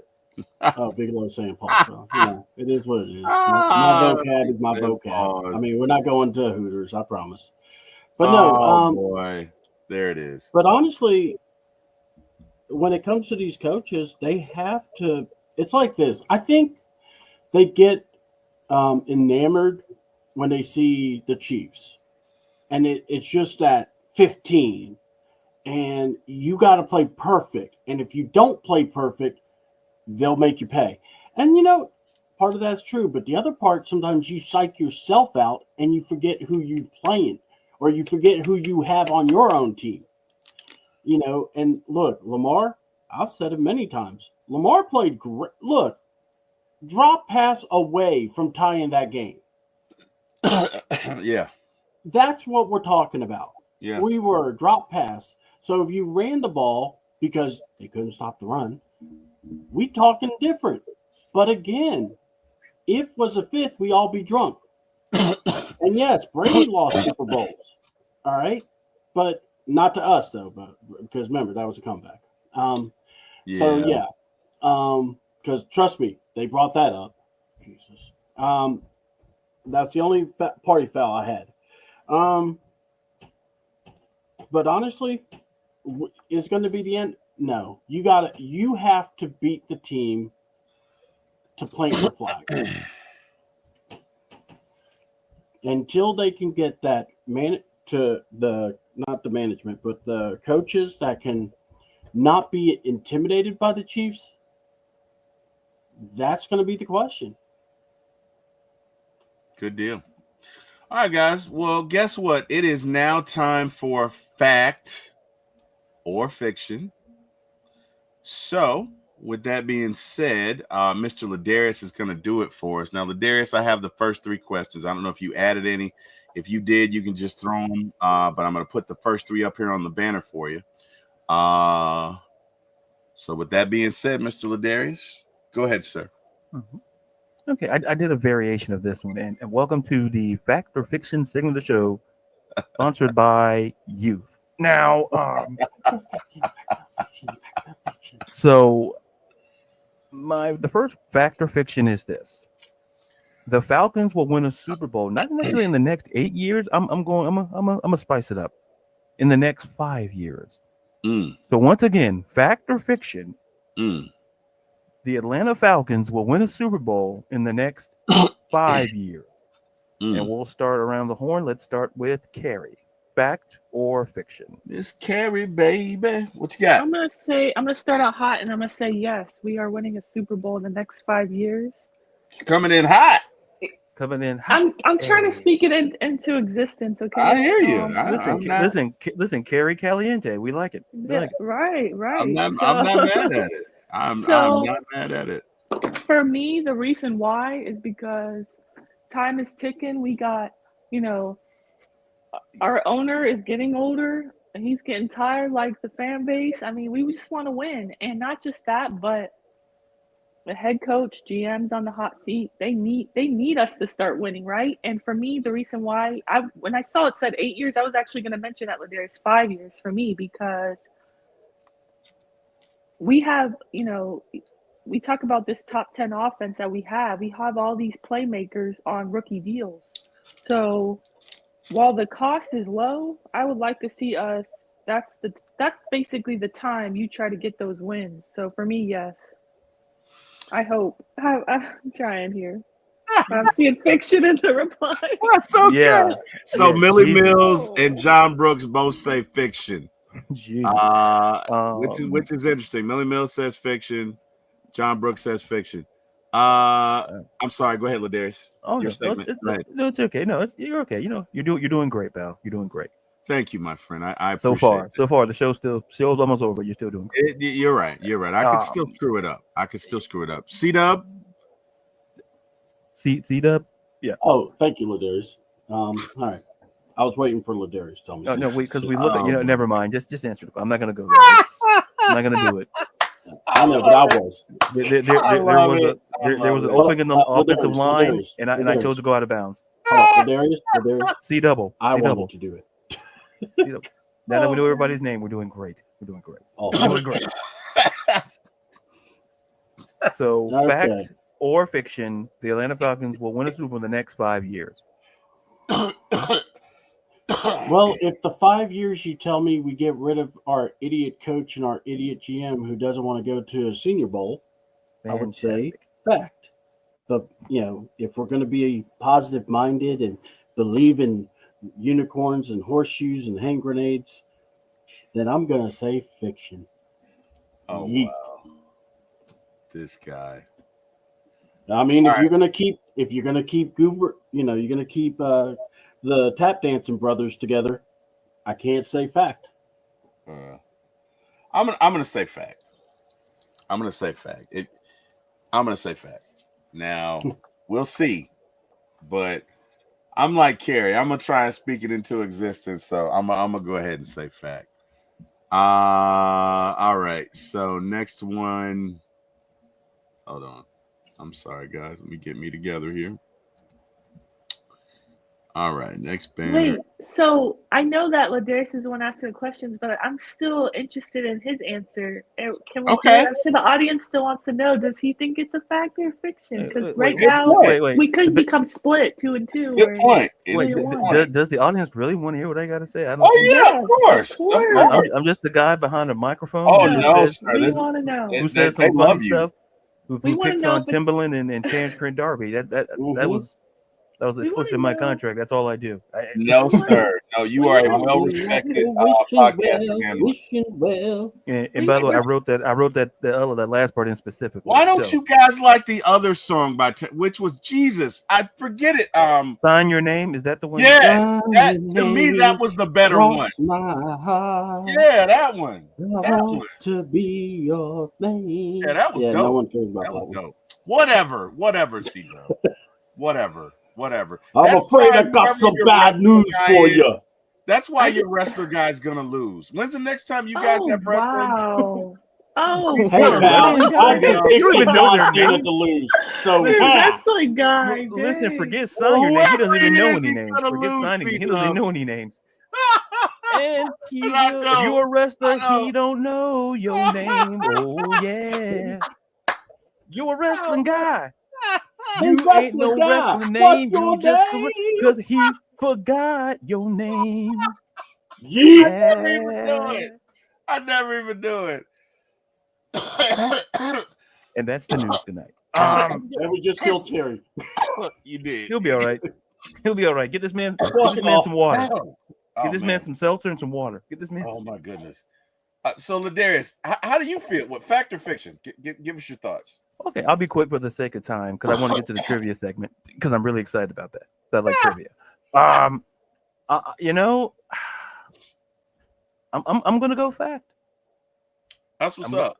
I'm gonna go fact. So that's what's up. I'm not gonna. I'll put fact in all caps because if John can do it, so can I. Good deal. All right. I want to check his cat button on his computer, make sure that's not broken. But anyway, I can dig it. All right, next one. Go ahead. All right. Oh man, I see some grammatical. But no, that's not my job. I'm also an editor, so I saw some things. Anyway, we're not gonna get into it. I'm not semantics. Oh, I did do it plural. My bad. Sorry about that. Yeah, I did. Is that how you spell Michael? I think it's AEL, but that could be wrong. No, I've seen it. I've seen it both. You've seen it both ways. It is AEL. Wait, but his is AEL, right? I'm just thinking. Yeah, I believe so. Oh, okay. It probably is. And he's a junior. Yeah, he is a junior. Man, whoever wrote that out. I know, man. We gotta get on this guy. He's almost as bad as our music producer who misses every cue. Oh my God. Called him tired. There we go. That's the music cue we only play. How about that? Jesus. Mr. Hope's Eternal. Mr. I believe in sunflower tomatoes. Hey. Ebenezer C-Dub, you all right, man? Hold on. I'm like Drew McIntyre. I'm speaking truth. All right. I'll be the bad guy. All right. So I don't know, it might be a Billie Eilish, but it did. Okay. Dude, fact or fiction, Michael Penix Jr.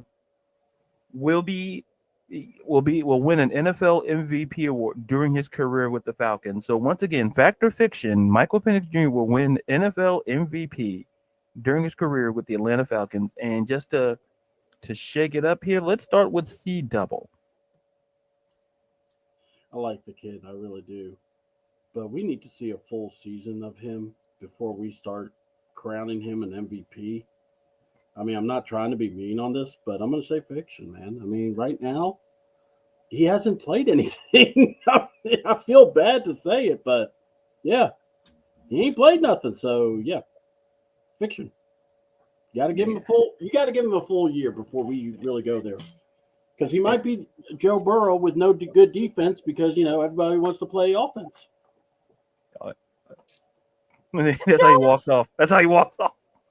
He will die inside. He's like, gosh. Oh man, boy, the best thing I saw in that, the best part, I see that Becky Lynch poster. So on the calendar. Thank you. It's February. Oh, I you know what? I didn't know that. It's my birthday. It's Black. I didn't know that. Thank you, C double for the. No, she's the February month. So that's representative for February. So just for you, Ladarius. The question is, I think I took the wrong way to Albuquerque and everywhere else. Now, man, I should have took the bus. But anyway, Terry or Yes, T Will. Yes, fact or sir. fiction, Michael Penix will win NFL MVP during his career with the Falcons. That's a fact, Jack. That is a fact. I wanted T Will to go second. That way, C Dub is like on one side, and then T Will's on the extreme other. And then when I go, I'll be in the middle. So sorry, go ahead. That's a fact. Carrie gets what I was trying to do. He understands the science behind it. Yeah, the strategy, the dynamic. Boy, John Brooks coming hot with the positivity as well. Jesus.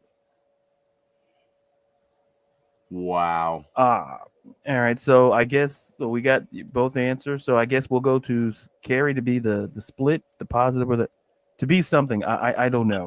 So Carrie, fact or fiction, Michael Penix Jr. will win an NFL MVP in his career with the Atlanta Falcons. Sheesh, we got so much fiction today in the comments. Man. Jesus. Yeah. We don't believe. Did y'all lose money on the game? My God. Oh, my gosh. Sheesh. Okay. I'm gonna go. That's a fact. Because again, I'm trying to speak it into existence. Okay, I'm not trying to be blindly like. Okay, I'm not as crazy. I'm not Whoa. not crazy. I don't know the right word. I'm not like T. Will. Hey, Terry, don't pull a muscle there, pal. Don't pull a muscle. Terry's he was about to do the electric boogaloo like Martha Stewart in that commercial. He was about to start dancing. Yeah, he was gonna pop and lock it. He was gonna get pop. Y'all don't want to see, Listen, man. like Y'all don't want these problems. Listen, pop lock, but for the love of God, don't drop. You know, if Ron was here, he would already get on to Terry about that. Oh God! I'm so sorry, Carrie. I had to take the joke when it was there. So you said fact, correct? I'm saying fact. Just it's same as the last answer.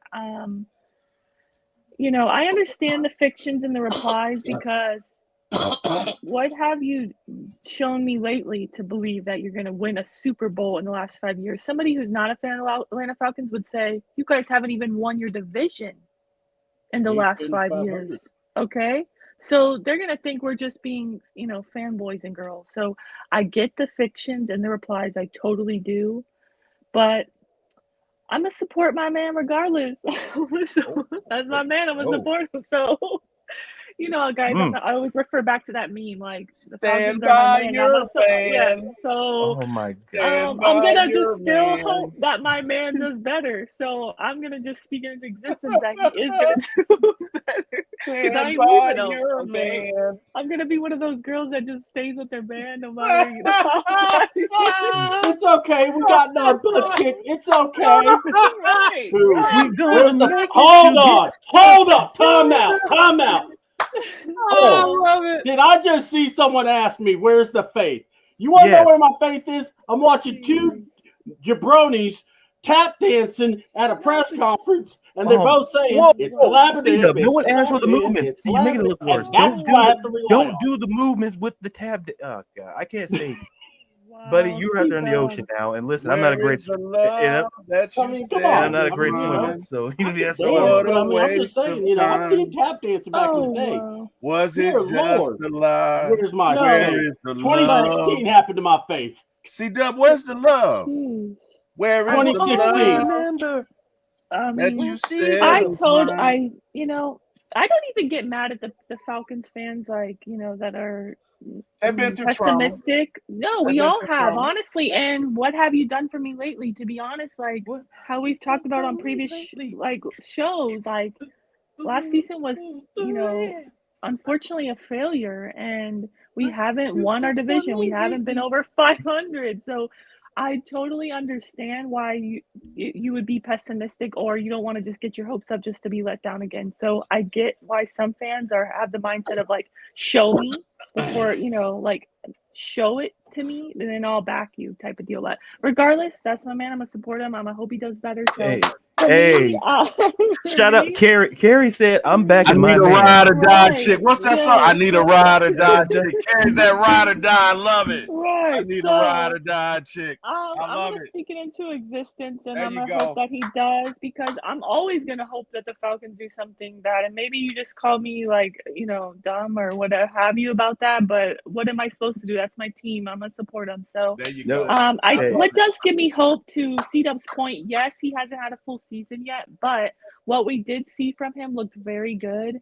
And the little time he had, he was literally, quite frankly, thrown into the fire by this coaching staff and because of Kirk Cousins. So he literally had no time to practice with the ones.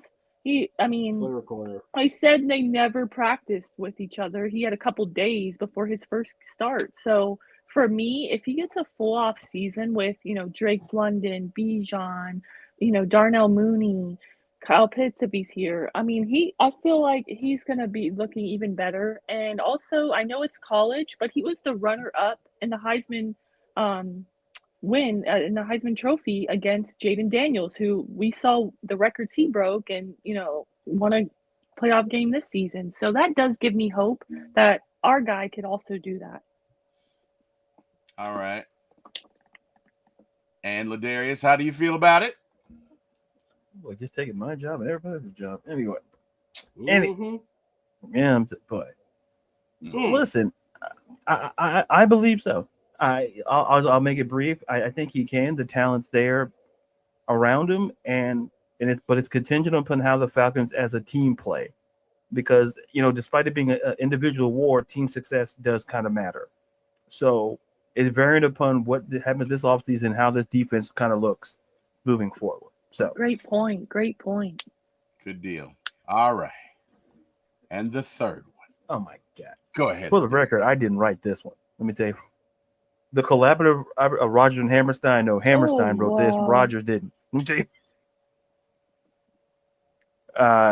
Next year. Wow. I was tired, man. Man. I should have proofread that. I'm sorry. Don't worry about that. That's listen. Well, I can always course correct. Unfortunately, no, they did not have it 45 this year. I don't know how to tell you this, man, but you're right. Yeah. Spoiler alert, T-Will. Let me check. And if you're one of those wrestling guys, you heard what he said too. So there you go. Next year. That's okay, better. I think T-Will should go first, right? Because we already know where he's gonna. Yeah, exactly. So let me just I'll just read it out for due diligence. Okay. The all caps feels a little excessive, but whatever. So fact or fiction?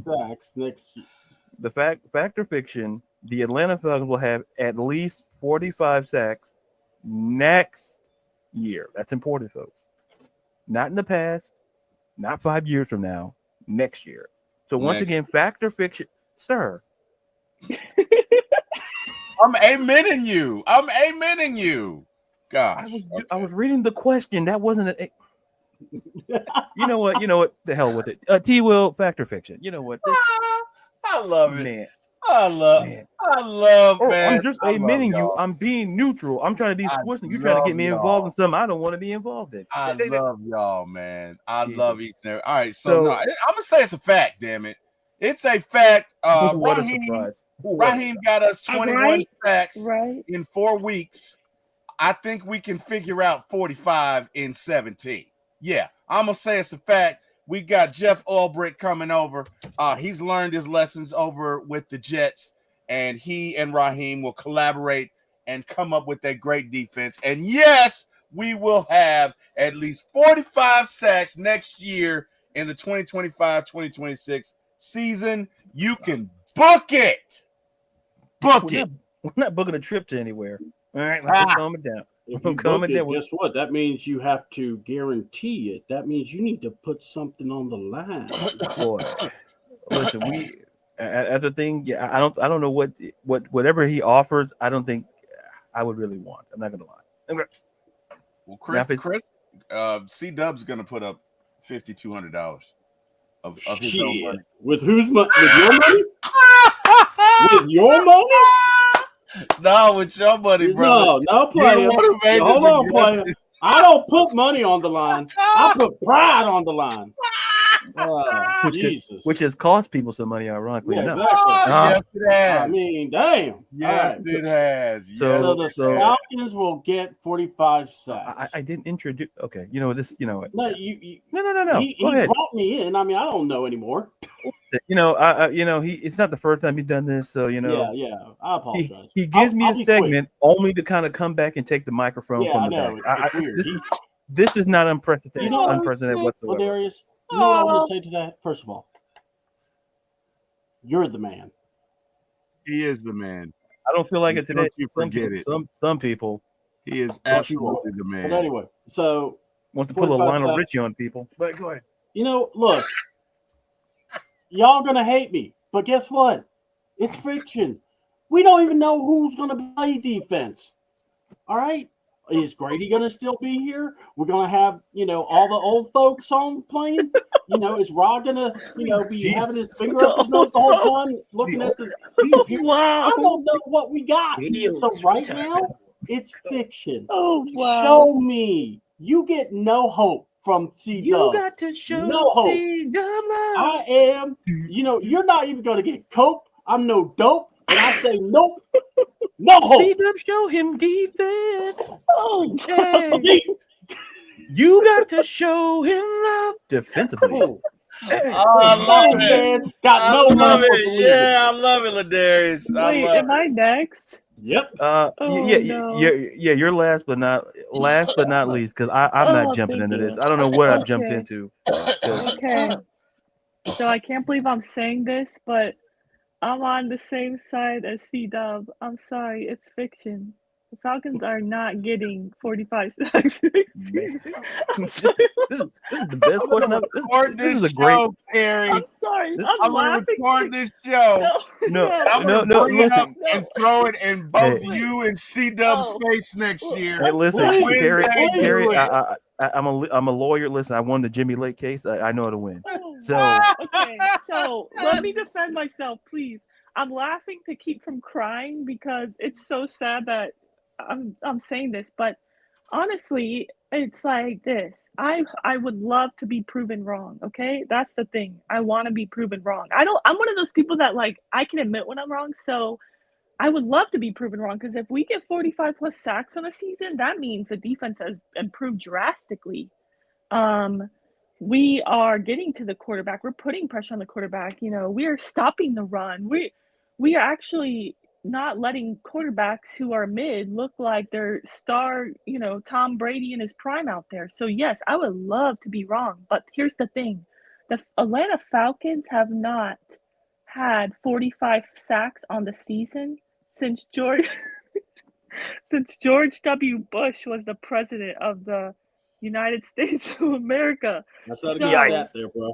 yikes. Mr. Guarantee. So Not gonna do it. Not gonna wait. Not gonna do it. Which one was that? Was that Junior or No, you're doing Herbert Walker Bush. That's what you were doing. Not gonna do it. Not not gonna do gonna do it? Wouldn't be Not prudent. that Wouldn't be prudent. Not gonna do it. Not gonna do it. No new taxes. Not gonna do it. Well, he does impressions too, man. Jeez. Hey man. oh wow. So yeah, to my point is that we have not had 45. The last time the Falcons had more than 45 sacks in a season was in 2004 when we had 48 sacks. Okay, so we haven't had anywhere near close to 40 since then. And as far as that, wait, no, I'm sorry. Did we have what was it last year? Ryan Nielsen. Sorry, I might be wrong, but we did not have We had 45 on the run. 42. We had Okay, 42 so- with him, I think. That was the second best, and unfortunately, we let him walk. And he is now is he with the Bills now as Yeah, a defensive Yeah, assistant? like a senior So, assistant or something like that. Or, so I think he'll do well over there. So for me, no, we average in the teens, the 20s, and most of the time 30s, but lower 30s. So I'm with C-Dub. Unfortunately, we don't know. We still don't have a pass rusher. Okay, likely that Bud Dupree's not going to be here. AK-17, he made a step forward last quarter of the season. I'm hoping that continues on, but there's still question marks on that defensive line. The defensive line is going to be shuffled around, especially the interior. So for me, I can't say with a straight face, yes, we're having 45 plus sacks because last season we had 31. So we'll see. And I think that's all the questions. And friends, that's fact or fiction. I'm assuming that's all the questions because we're. Yep. So for next time, thank you guys for your input and your perspective. And I'm not going to answer it because the singing I felt complimented the contract with the answering. So that's fact or fiction. Back to you in Atlanta. Oh wow. And for the record, listen, Atlanta Falcons defense, you got to show him love. Yeah, Listen, because he's asking, what have you done for him lately? Listen, Janet Jackson didn't ask, C-Dub asked. So, do. What have you done for me lately? I just want to say I saw her in concert last year, and she put on a show. What an amazing concert! At her age, she did not miss a beat. She didn't take breaks. She's incredible. So. She is. Yeah. And then we can't wait to see how Terry does on the dance floor on, at a local town hall event near you. So you guys are gonna be amazed. You guys are gonna be. It's no way this dude is 54, man. What are we watching? Listen, the way you were coughing, no, we can believe it. We can believe it. Oh my God! What? We can believe it. Oh, wow. It's pretty believable. Joke on the afflicted. Come on. Got that Wow. smoking cough. Listen, I thought we'll put it like replace that 5 with the 6. I'm like, I don't know. Oh my God. Unnecessary ageism on Ladarius. 15 yards. Whoa. Says the man. No. King Petty remembers like you picked on my age, pal. So, see, look at you. Get this man a lozenge or something. Jesus Christ. Oh, wow. He's going to cough up the small and intestine at the same time. He will. You guys want to hear something? Yeah. I have a high hernia. I found that out the other day. I went to the doctor. Anyway, so that dancing thing, this is why we tell you the things that we do. I'm still gonna dance. I'm not gonna mess myself Listen, up. you better sign a waiver because I'm not. You're not suing. You ain't suing me. You better sign that waiver. Oh, wow! He's gonna pop the. Oh! Pop. I dropped. Damn it! I dropped. Kim, I can still dance. Oh shit! Kim, get my chair. Oh shit! Oh wow! Get the bottle that says help. I forgot what the hell I was doing. Oh my God! All right, Manuel says, "What's good for my ATL Sports Morning Show? How you doing, man?" Carlos laughing at somebody. I think John he was Brooks laughing says, at you, probably. Probably. Yeah, I have more faith, or Ladarius, or hell, C-Dub, shit, anybody. I have more faith in Joe Henry than I do the Falcons. I believe in Joe Henry. All right. Man. Hey, that's one of those wrestling guys, by the way. So just that's why I don't know him. I have to look him up. Manuel says, "Hey, let's not." I gotta look him up like it's a dictionary or encyclopedia. Let me look him up. I don't know him. Manuel says, "Hey, let's not talk age. We're seasoned." Amen. We are seasoned. Manuel, you are seasoned. This man up here in this corner. We need medical on call every show. Oh my God! And that eats the budget up. I rebuke you in the mighty name of Jesus. I'm not even gonna let you say that. Hey, so look, guys, we are getting into our contest now, which is Falcons trivia, but we're gonna do it a little differently, right? So I was gonna divide you guys up into teams, but Ron could be here. Well, listen, what you can do, I can be my own team, and you can have Carrie and C-Dub if you want. No, or you guys can all be your own teams, whatever you guys want to do. So however you guys want to do it. You can do it as Carrie. This is why I'm not a producer on the show, because you saw that idea. Okay, all right. C-Dub, you and Carrie. C-Dub, you and Carrie want to be on the same team? Sure. Good deal. All right. All right. Here's the deal. It took me pointing out your flaws. Okay. All right. Go ahead. I'm a great dancer, damn it, and you will recognize. And you will have a back. And listen, you will need medical assistance. So. Oh, wait! I told all of us about the hernia, so let's not talk about it. Making me laugh. Excuse me, guys. Real quick before we talk about the trivia or go to the trivia section, I just asked a question. Are we gonna have to wait for T-Will's dance off for the 45 sacks? Once the Falcons get the 45 sacks, is I want to wait 20 more years. Is he going to make it to like 2030? Is he going to make? Oh man, I mean, we got some real questions here. Good question. I hope so. That's a good question. Detective Carrie Caliente on the case. It's a legitimate question. Good question. We just saw that cough. It's a legitimate question. Guys, this is going to be basically first one gets it, and I'm going to throw the question up there.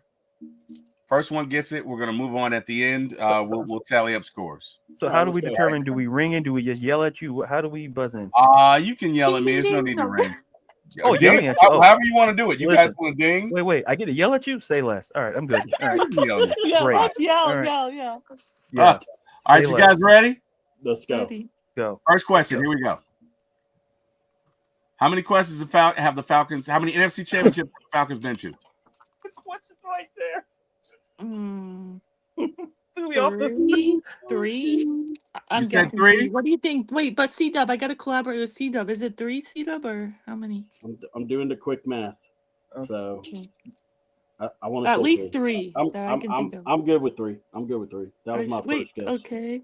Ladarius, what say I'm you? gonna switch to the private chat because they're commenting in the. Okay. Let's see.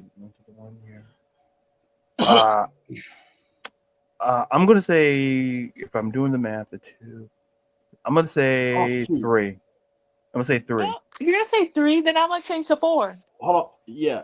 Ooh, are we playing prices right now? No, Jesus no, Christ. it's not boy. that. I was doing my figuring and I forgot one. My figure. So look at You're the answer. Nobody gets that point. It is 4. It is 4. God, It dang is it. 4. That's right. No, I forgot about the 80s one. Yeah. Because I wasn't watching. Yeah, that's the one. Yeah, okay, yeah. That Yeah. was before my time, see? Exactly. Same Yeah, here. before, yeah, that's an ageism Okay. question right there. That's between No. me and Gary's time. That's ageism. So No. hang on. There I'm filing a was protest. there was 2004. Yeah. Okay. Which we lost. Right. There was Because 2000. we went to the we 13. played we played the Broncos Super Bowl, so we won Right, the which NFC we championship. There was then 2016. Wait, you forgot the Niners And one. then we lose to the Niners in the NFC, so that's 3. And then Hang on one 1980s with the 98. Cowboys.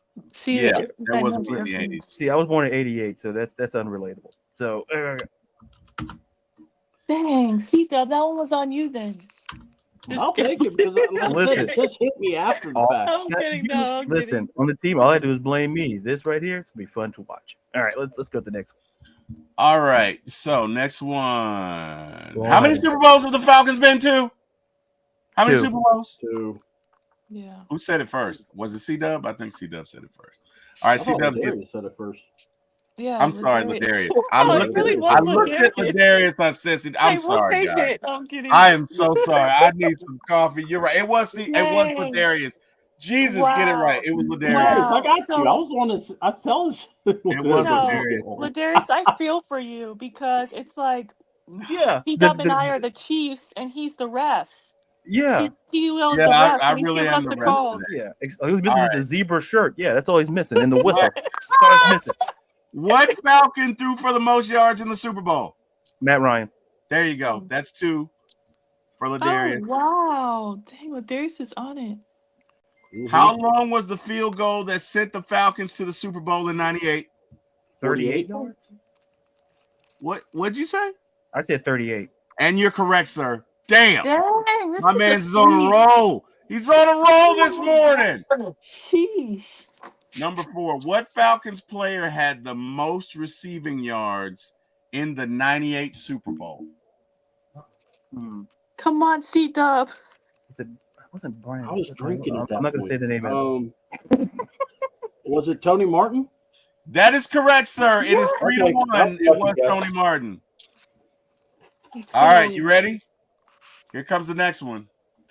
Who did the Falcons beat to go to the Super Bowl in 2016? Packers. Yep, that's correct. It's 3-2. I'm trying to build up suspense. I'm not saying anything. Sour face. How many yards did Julio Jones have in the 2016 Super Bowl? Oh hell, I can't remember Oh, that one. jeez. I blocked that Super Bowl out. For some reason, I remember Marvin or Freeman's stuff more than I do Julio.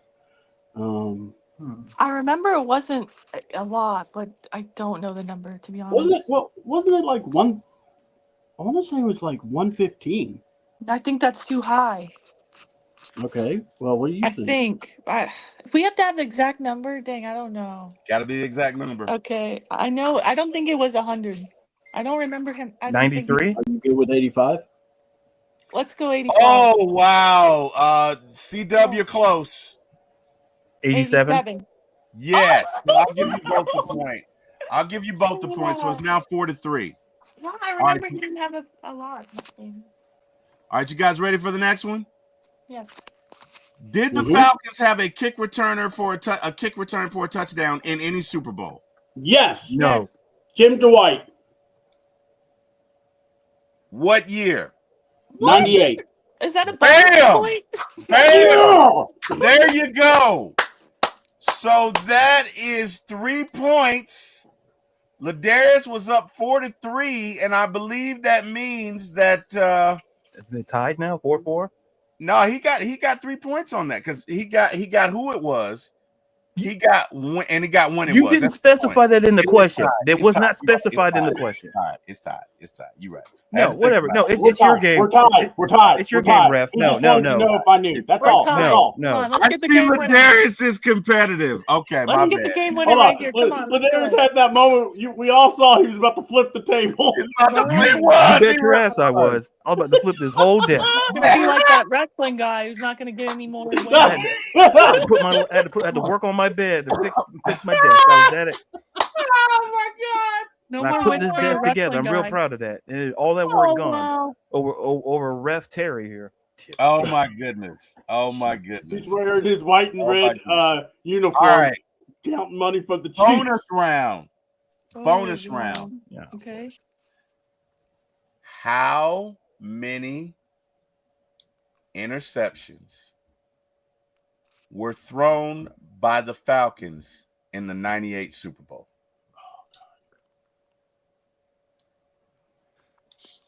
Gosh. All right, I'm Two? going to take a stab at it. I think two. No, close. 3. 3. We'll give We you didn't 3. even So- get a chance. Dang. I'm sorry. Okay. Well, I mean, it's I kind was of talking it out. Jeez, all right. okay. It's Ladarius okay. got that. It's okay. Ladarius wins. Oh, now I feel like, you know what? No, All right, No, well, no, it's no, okay. no, no, no. It's okay. It's okay. Here's I should have the wanted problem. to You pass guys it, ready? Yeah. You guys ready? Wait, that wasn't the winner? A game winner?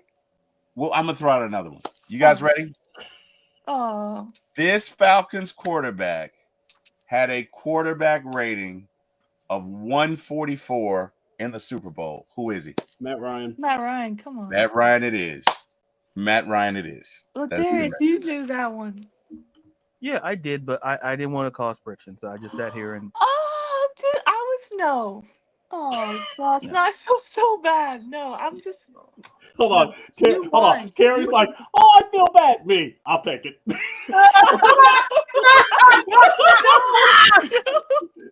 No, The seriously, wrestling you guy is won. looking at the other wrestling guy going, I'll take it, brother. The rest did not. I'll help see you. us I'll see you on the all show, C-Dub. I don't know if it's gonna be a great show. Oh, I don't know if it's gonna be a great show. There it is. I'll take a bump for you. You take a bump for me. It's all Wait, good. I don't recall any of that. Hey, let's, Ladarius beat boy. us fair and square without the refs. We're the Chiefs. He's the Eagles. no, you guys Well, won. You it's guys ref. won. No, No. you guys won. Really? No, it's Congratulations, actually tied. It's actually tied. Yeah, it's still Yo. tied, bro. It's actually tied. bro. Oh, now I'm okay. All right. Yeah, bro. Now you remind me of Hogan. Now I'm pissed off. Now. Oh, All Oh, right. come on now. That's wrong. You know I'm not. Well, you anything shouldn't. like You should have that. said homie. You could have said anything else, All right, but you hold chose on. bro. At least Now you I'm didn't say upset. brother. All right, Now I'm. sorry, All right, there's the trigger right there. Let's ask the question now. I'm in locking mode. It's over. Oh, last it's one for over for real. us. Okay. Last one for real. Yeah. Who is the Atlanta Falcon with the most career interceptions? And Go it's ahead not with who you, it. it's not who you think. I'll put it that way. Who is the Atlanta Falcon with the most career interceptions? Robert Alford. No, sir. Jesse Tucker. No, sir. Now wait a minute. Is this playoff or is this? Oh, never mind. Get it back up along. Playoff. And as a whole. Oh, well then I screwed that up. Sorry, Gary. Oh, it's okay. He says not who we expect. No. Who do we expect? Deion Sanders? I wouldn't Yes. expect him. I was gonna Yes. guess Buchanan, maybe. But that's before my time. I don't know. How do you know? C-Dub? Not Ray Buchanan, but what Yeah, about that was gonna be my guess. what about I Asante think you're Samuel? right. Keith Brooking. No. Asante Samuel? No. Honestly, I don't think you guys would ever guess this one. I hit it. It's tough. It's tough. Wow. You guys want to keep guessing, or you want me to just? Nah, I hit it. Can you wait real passed. quick? Can you tell Oh. us like what year? Like was it the 70s, 90s, like 20s? No, no, you're not. In Terry's case, the 1900s. Like what are we looking at here? What are we looking at here? Okay. Were they Leather leather? helmets? Were they wearing leather helmets? You guys are so mean, Right. man. You guys are so mean, man. Jesus. No, I'm kidding. You said interceptions, not sacks. Sorry. You guys are so mean. Jesus, hang on. Let me give some you factuality in what we say. Oh my gosh. I want to know how many. I'm only taking that now because I didn't mean to do you wrong, but I did you wrong with the whole ref thing. So I'm taking that. But whatever. So this guy would have played. Jesus. Yeah, he played in the 70s. He played in the 70s. Played in the 70s? Oh man, I wasn't even thought of. From 1973 to 1980. Oh, I'm definitely not in this category. Yeah. That's when Terry had hair and had the platform with the fish in the boot. Yeah. I had my big ass afro, dude. Listen, we already know. Don't tell us things we already know. The I can go back. It was flowing. Put your hat on for the sake of safety. Put your hat on. Oh, wow. Yeah, I was just in a good mood, and then you take the hat off, and then now I'm just. Man, we got to put a button on this show because there's a good chance this desk is going to get flipped at some point. And I got to buy another desk, and it's going to be a whole lot of work. Carlo got it. Yeah, Rolling Lawrence. Oh, Rolling Lawrence. Never. Okay, I was we off. could have been guessing for like hours. So who's number 2? It really has to be number 2. Come on. Number 2. Number 2 is Ray Brown. Dang. No relation. Number 3 is Ray Buchanan. Number 4 is Scott Case. Number 5 is Ken Reeves. Number 6 is Bobby Butler. And number 7 is Deion Sanders. Wow. Yeah. So that's it. Wow. So, all right. Well, hey guys. Goes to Ladarius. No, we're not doing that. No. Just kidding. No. I to me, I have a hard time accepting ties. But you know what? For the sake of the show, for the sake of my image, I will accept the tie. Let's do it. Off camera, I'm angry. So let's do it. So hey guys, I gotta do some housekeeping. We got Miss Diva. Oh wait, do we call her Diva? We call her Diva, right? We say Diva. Right? Hey Miss Diva, how you doing? Hopefully all is well. Deshaun Coswell, hey man, how you doing? Deshaun says, "What's up, guys? They not like us. They not like us. They not like us." Yeek with the K. Wow, that's one way to sing, Kendrick. Yeek, get some. Hey Miss Diva. Diva. Oh, she was answering the question about the. Yeah, I see. I see. What's up? You doing trivia? Yep. Wow, I forgot the 1 and 04. Ladarius making me feel old. But Diva, you look fantastic. Now the guy in the upper left-hand corner, that's to be questioned. Oh, wow. He does look fantastic. And whatever, Ladarius, I'm a better dancer than you. So yeah, because I never offered my dancing services. Of course, you're a better dancer. I never offered it. I'm the singer. You're the dancer. So clearly, that wasn't a social cue for you to dance. Man. You need to work on your cues, man. It's 2025. You got to do better. You got to do better. Read the room. Can I just say that we're in a whole new century? Jesus. Who's working the soundboard today? Because I've been missing you guys. Because that guy sucks. Thank you. No, Thank you. I miss Ladarius. I love Ladarius's song. Yeah, I don't know what the hell is up with the music producer. I've been singing. Whoa. I was literally singing. This is not your fault, Carrie. I'm looking at the guy in the upper left-hand corner because he already stacked the deck against me for whatever reason. I've done nothing against this man for the duration of this show. I've done nothing to you to warrant such disdain. Don't you dare pull that line on me. I did. I beat you in a case, and I'll do it again. I love that we're just one big happy family. A1 says, "What up, family? What up, Chris? Hey, Chris. Welcome to the off season, baby. My brother, baseball. my actual blood brother, says Falcons fam. Says BLB. That's big little brother. That's me, and he's little big brother. He's LBB. What up, man? How we doing? All well. All right, guys. Right, man. Let's talk about this halftime show. You know what I mean? Let's talk about it, okay? Because I know my thoughts. I enjoyed it. I did enjoy it. I think it's kind of hard. So let me say this. I think it's kind of it's harder for a rapper to put on a show in an environment like that than say somebody like a singer or Chris Brown or somebody who's going to be able to integrate dancing more so. Now, with that being said, I thought Kendrick did great. I did. I thought he did great, but I thought he did everything that he could do. In my mind's eye, the only way you could have made that better is if you had more people like SZA. Is it SZA? SZA? SZA? SZA? Whoever. I don't know. I don't know. I'm old, Carrie. Whatever. I'm old, Carrie. No, it's on the thing. Love it. No, it's okay. Let me have a pizza of SZA. Like, really? How did you say pizza? They didn't really give us name tags or anything. I don't. Okay, that's not a common name. That's not a common. Okay, to you, it's not. But to her, you know what? I'm the old. I know I'm old. It's okay. I'm mad at her anyway because her lip syncing was pretty bad. So yeah, it was. My wife. It wasn't good. I was disappointed. Yeah. She has a beautiful voice. I was unhappy that she lip synced like the whole time. So you weren't a fan of SZA. Oh, I'm a fan of SZA. Like, I'm not gonna say I'm not a fan. You weren't a fan of her performance. Can the medical truck go check on T Will? Can the medical truck check on T Will? Thank you very much. Look, I'm doing good to be sitting here for 2 or 3 hours, man. Life alert.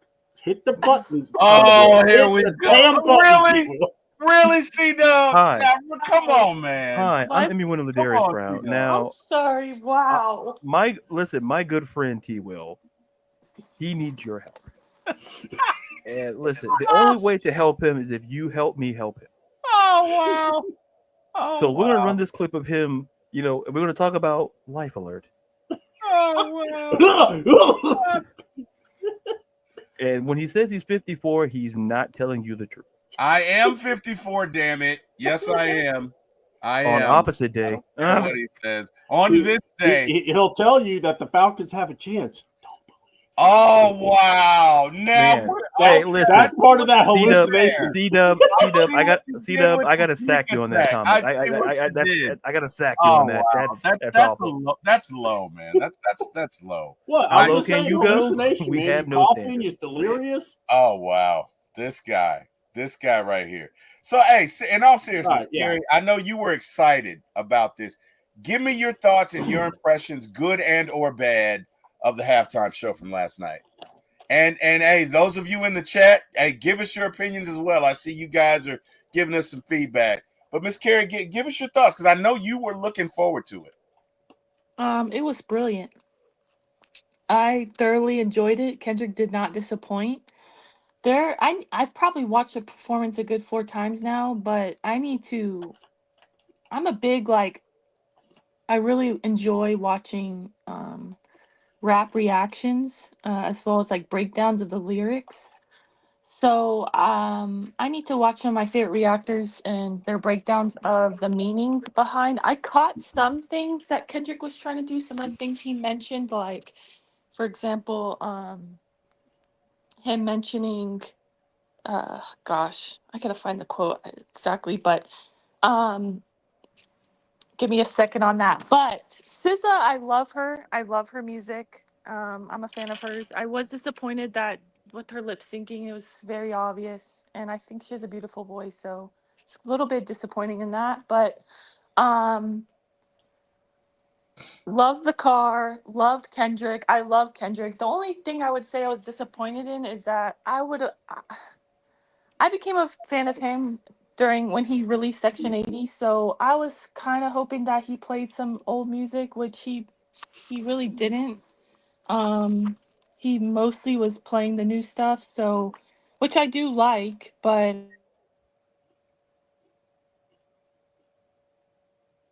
Carrie, you there? Carrie, you there? We can't hear you. Carrie, I think you're muted or something. Carrie, you there? Kendra got her. Damn. Or either that or SZA. Yeah. Carrie, you there? Or Drake.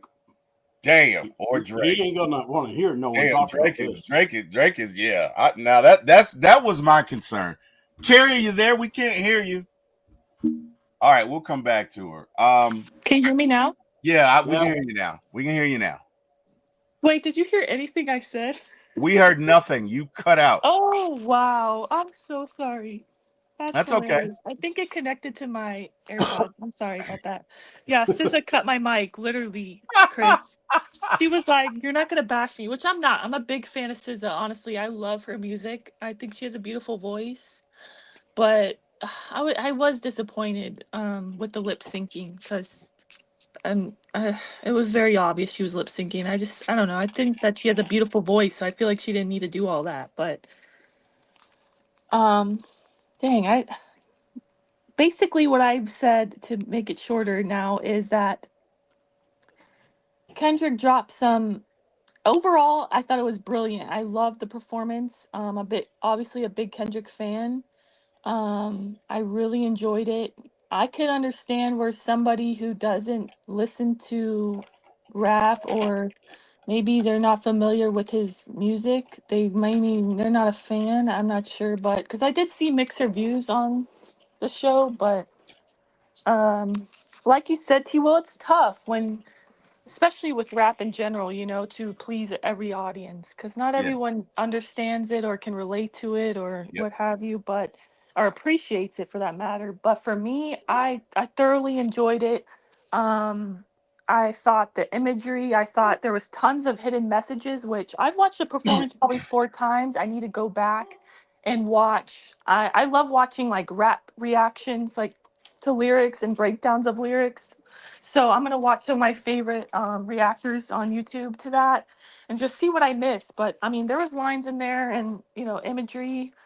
I don't know if you guys caught the whole, like, when he had all the dancers lined up and as the American flag. I thought that was really cool. But did you notice like how he was like in the middle? For me, it almost seemed as if like he was showing like America being separated. I don't know if I'm looking too much into that, but like basically a divide, because he was just like rapping between them the whole time. I'm not sure if you guys caught that, or I don't know if that's even, I don't know if that was on purpose or that was what happened. But um, he mentioned the 40 acres and a mule. Yeah, he Um, did. He he did. mentioned that. There's also like, Samuel L. Jackson. That was a nice surprise, but he was dressed as Uncle Sam. There's a hidden message behind that. I thought it was really cool to see Serena there. Um, Yeah. Taking a dig at Drake. Yeah, that was Personally, petty. I love the petty. That was definitely petty. yeah, yeah, but there That was was a lot of definitely hidden petty. messages I'm sure I missed, because Kendrick is known for that. He's known for, being brilliant when it comes to his lyrics and his messages. So I'm sure there's things that I missed, but yeah, I thoroughly enjoyed it. The only thing I kind of was a little disappointed in, because I'm a huge Kendrick fan, is I love his old stuff. Like, I first started listening to him when he came out with Section 80, so I was hoping for something from Section 80 or even Good Kid, Mad City, but it was mostly everything from the new album. So, but yeah, Mm. I do also do want to say, like, the part where he said, "Say Drake," and then he looks at the camera and smiles. I thought that was so hilarious. I loved it. C-Dub That was said that awesome. he said I bet Drake broke his TV when he said that. So yeah, I think that was a hit. That was a hit. Ladarius, your thoughts? Halftime show? It's like this. Either you understood the message or you didn't. Because like that halftime show may not have been for everybody for whatever reason. Right. Because like I saw some mixed reactions on there, and some of it people just didn't flat out like it, and I know the reasons why, but we're not going to get into it because I got Right. enough Right. situations about the Right. whole other thing earlier. Right. Like my whole thing is this: Kendrick Lamar is one of the best storytellers of our generation, and he has a Pulitzer Prize to prove that. The Pulitzer Prize is a very, very high honor. He understands how to tell the story, how to convey the story without telling you the story. He wants to make you think, to understand his point, but to also make you think. And listen, and some people just didn't understand it. And that's okay. But what I won't accept is that you don't like it for the reasons that I'm not going to mention on this show. Right. Because at the end of the day, like I think you said, T. Will, like rap is a very hard Because listen, there's still a subset of people who still have their doubts about it. I have no idea why. Listen, that's the prerogative. Right, correct. 100%. But 100%. well, John, I'm not debating. Listen, I'm in enough trouble as it is. Let me. John just likes to stir up. Yeah, stuff. he does. Right? John is a pot stirrer. Like John heard me say one of, and then he said Eminem is the best. I'm not. John is a pot stirrer. Man. Listen, we're not. Anywho, I love you, John. John but is a pot stirrer. I'll just wrap it up with this. You know, Samuel Jackson being Uncle Sam was not done by. It was great, but it was done for a reason. And I have a question for you, Ladarius. Okay, go ahead. Was he Uncle Sam or was he Uncle Steven? Oh. I mean, I could argue depending on perspective. Listen, everything is up to interpretation. Right. It's perspective. That's what I was. Yeah, that was my.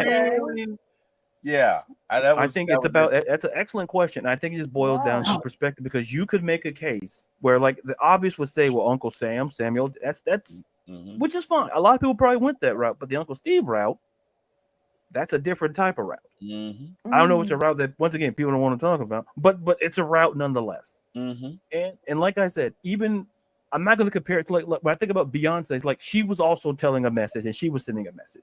Right. And people were, and she was getting kind of similar feedback. Well, sometimes not every message is for you. If there's a message for people out there, Kendrick was trying to make his messages clear. Now, if you just didn't like the performance, I can accept that. But what I'm not going to accept is if you refuse to understand his message and you just don't like it. You basically went into it not liking it. So you already blocked the perspective and your judgment right there. Yeah. But overall, and at the end of the day, listen, and what makes it so great, and I'll leave it at this because I don't want to get in trouble. It was so great because of the certain person who was there. That's what made it even better. That's what made it better. Because I'm not going there. I'm not. You I'm not. Listen, a lot of people are at that game, T. Will. I'm not saying which one. I'm not saying which one. Woo! I'm not. I'm not going to say which, but I'm just saying. Listen, Kendrick does things. Listen, he went all in on Drake. Drake probably had to go to Best Buy and another television. But man, let me tell you something. I'm sure Drake was upset last night. But not only did he go after Drake and then brought out Serena, let me tell you something. That's the King of Petty right there. Listen, as someone who is King Petty, I appreciate that moment very much. I bet you did. It's like he talked to me. I'm like, listen, you got to have her out there. Hey man, like I don't know how we do it, but those are my. She wasn't even just out there. She was crip walking. She was crip walking. I mean, wow. Ladarius, I'm gonna say this. I thought about you when I saw that, man, because I'm like, God damn, that's petty. That was like my first thought. I'm like, I know Ladarius is somewhere loving this right now because this is so petty. Like I couldn't wait. I could not wait. It's like watching everything up here, there, and it's just. T-Will, it's funny you say that because I thought of Ladarius last night as well when TV Off came on. When he said TV Off, when he started rapping TV Off, I was like, oh, Ladarius' song. Yep. Listen.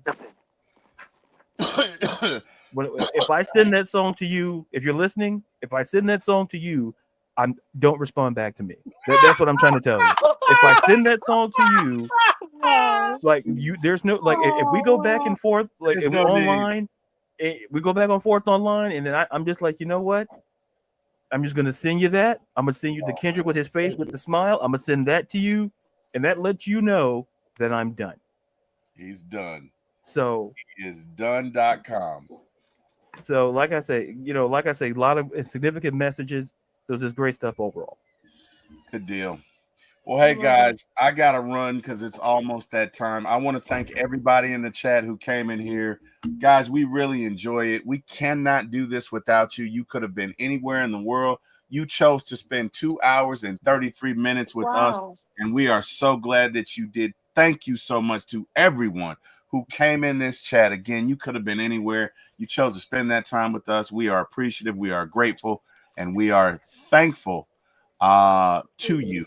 And hey, we look forward to seeing you next week. So with that being said, and guys, going forward, if you guys could just give me your info and I can just drop it in there because I feel bad dropping mine, but yeah. But yet you're still smiling on the inside. You don't feel that bad. You don't feel that bad. Now see, I wasn't even doing that, man. I wasn't even doing that. But anyway. See, don't make me send you that picture. Don't make me do it. Oh my God! Don't do it! Don't do it! I want to do it. Don't do it! Hey, why is there none on the show anymore? I sent that picture. Oh my goodness! That was the resignation right there. No. Okay, look for a picture. Hey, it's not a show without y'all, man. It's not a show. We got to keep this thing together. So hey, man, guys, tell everybody where they can find you. C-Dub, tell everybody where they can find you. C-28. We'll definitely be talking wrestling because WrestleMania season's hitting, and you know, you don't watch wrestling for a little bit. Next thing you know, a bunch of idiots do a bunch of stupid things, and we have to talk about it.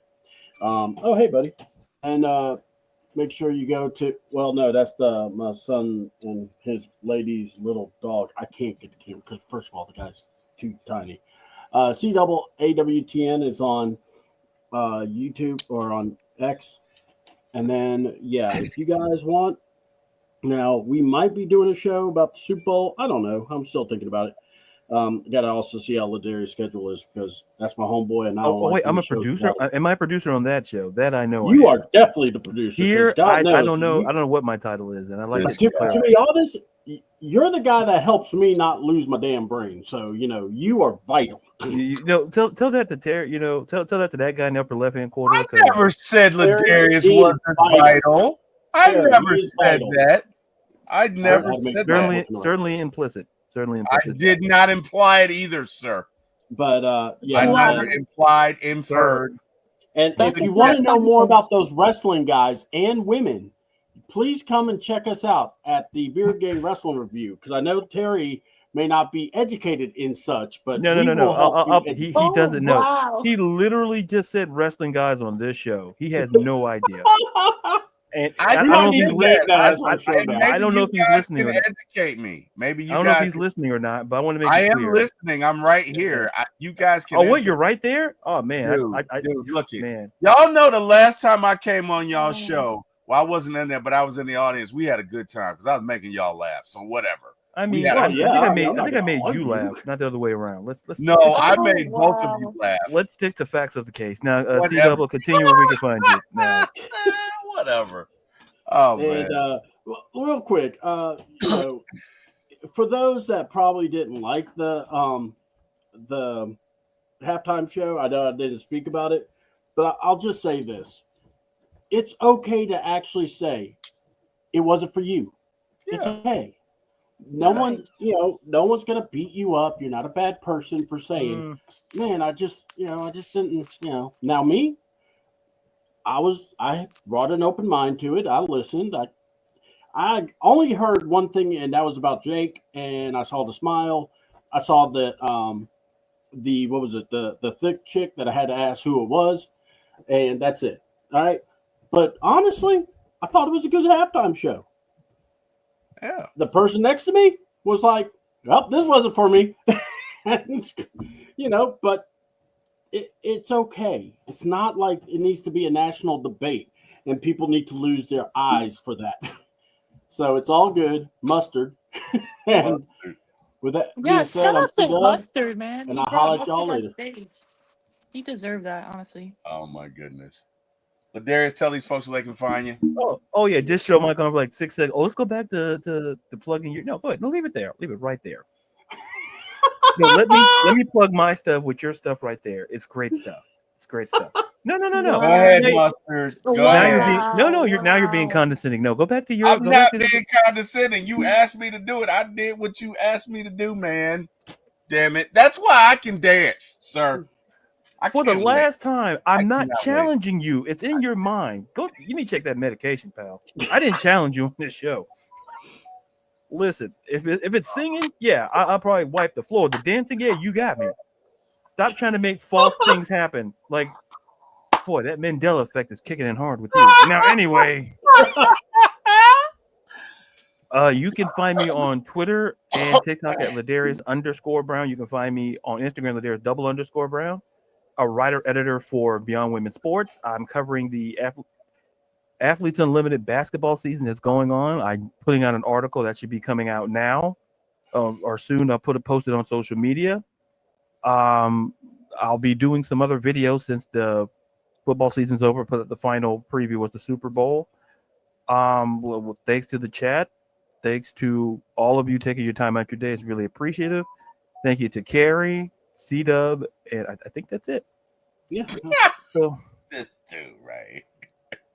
So I think I got everybody right. Yeah. This dude right here. Nailed it. All right. Yeah. Hold on.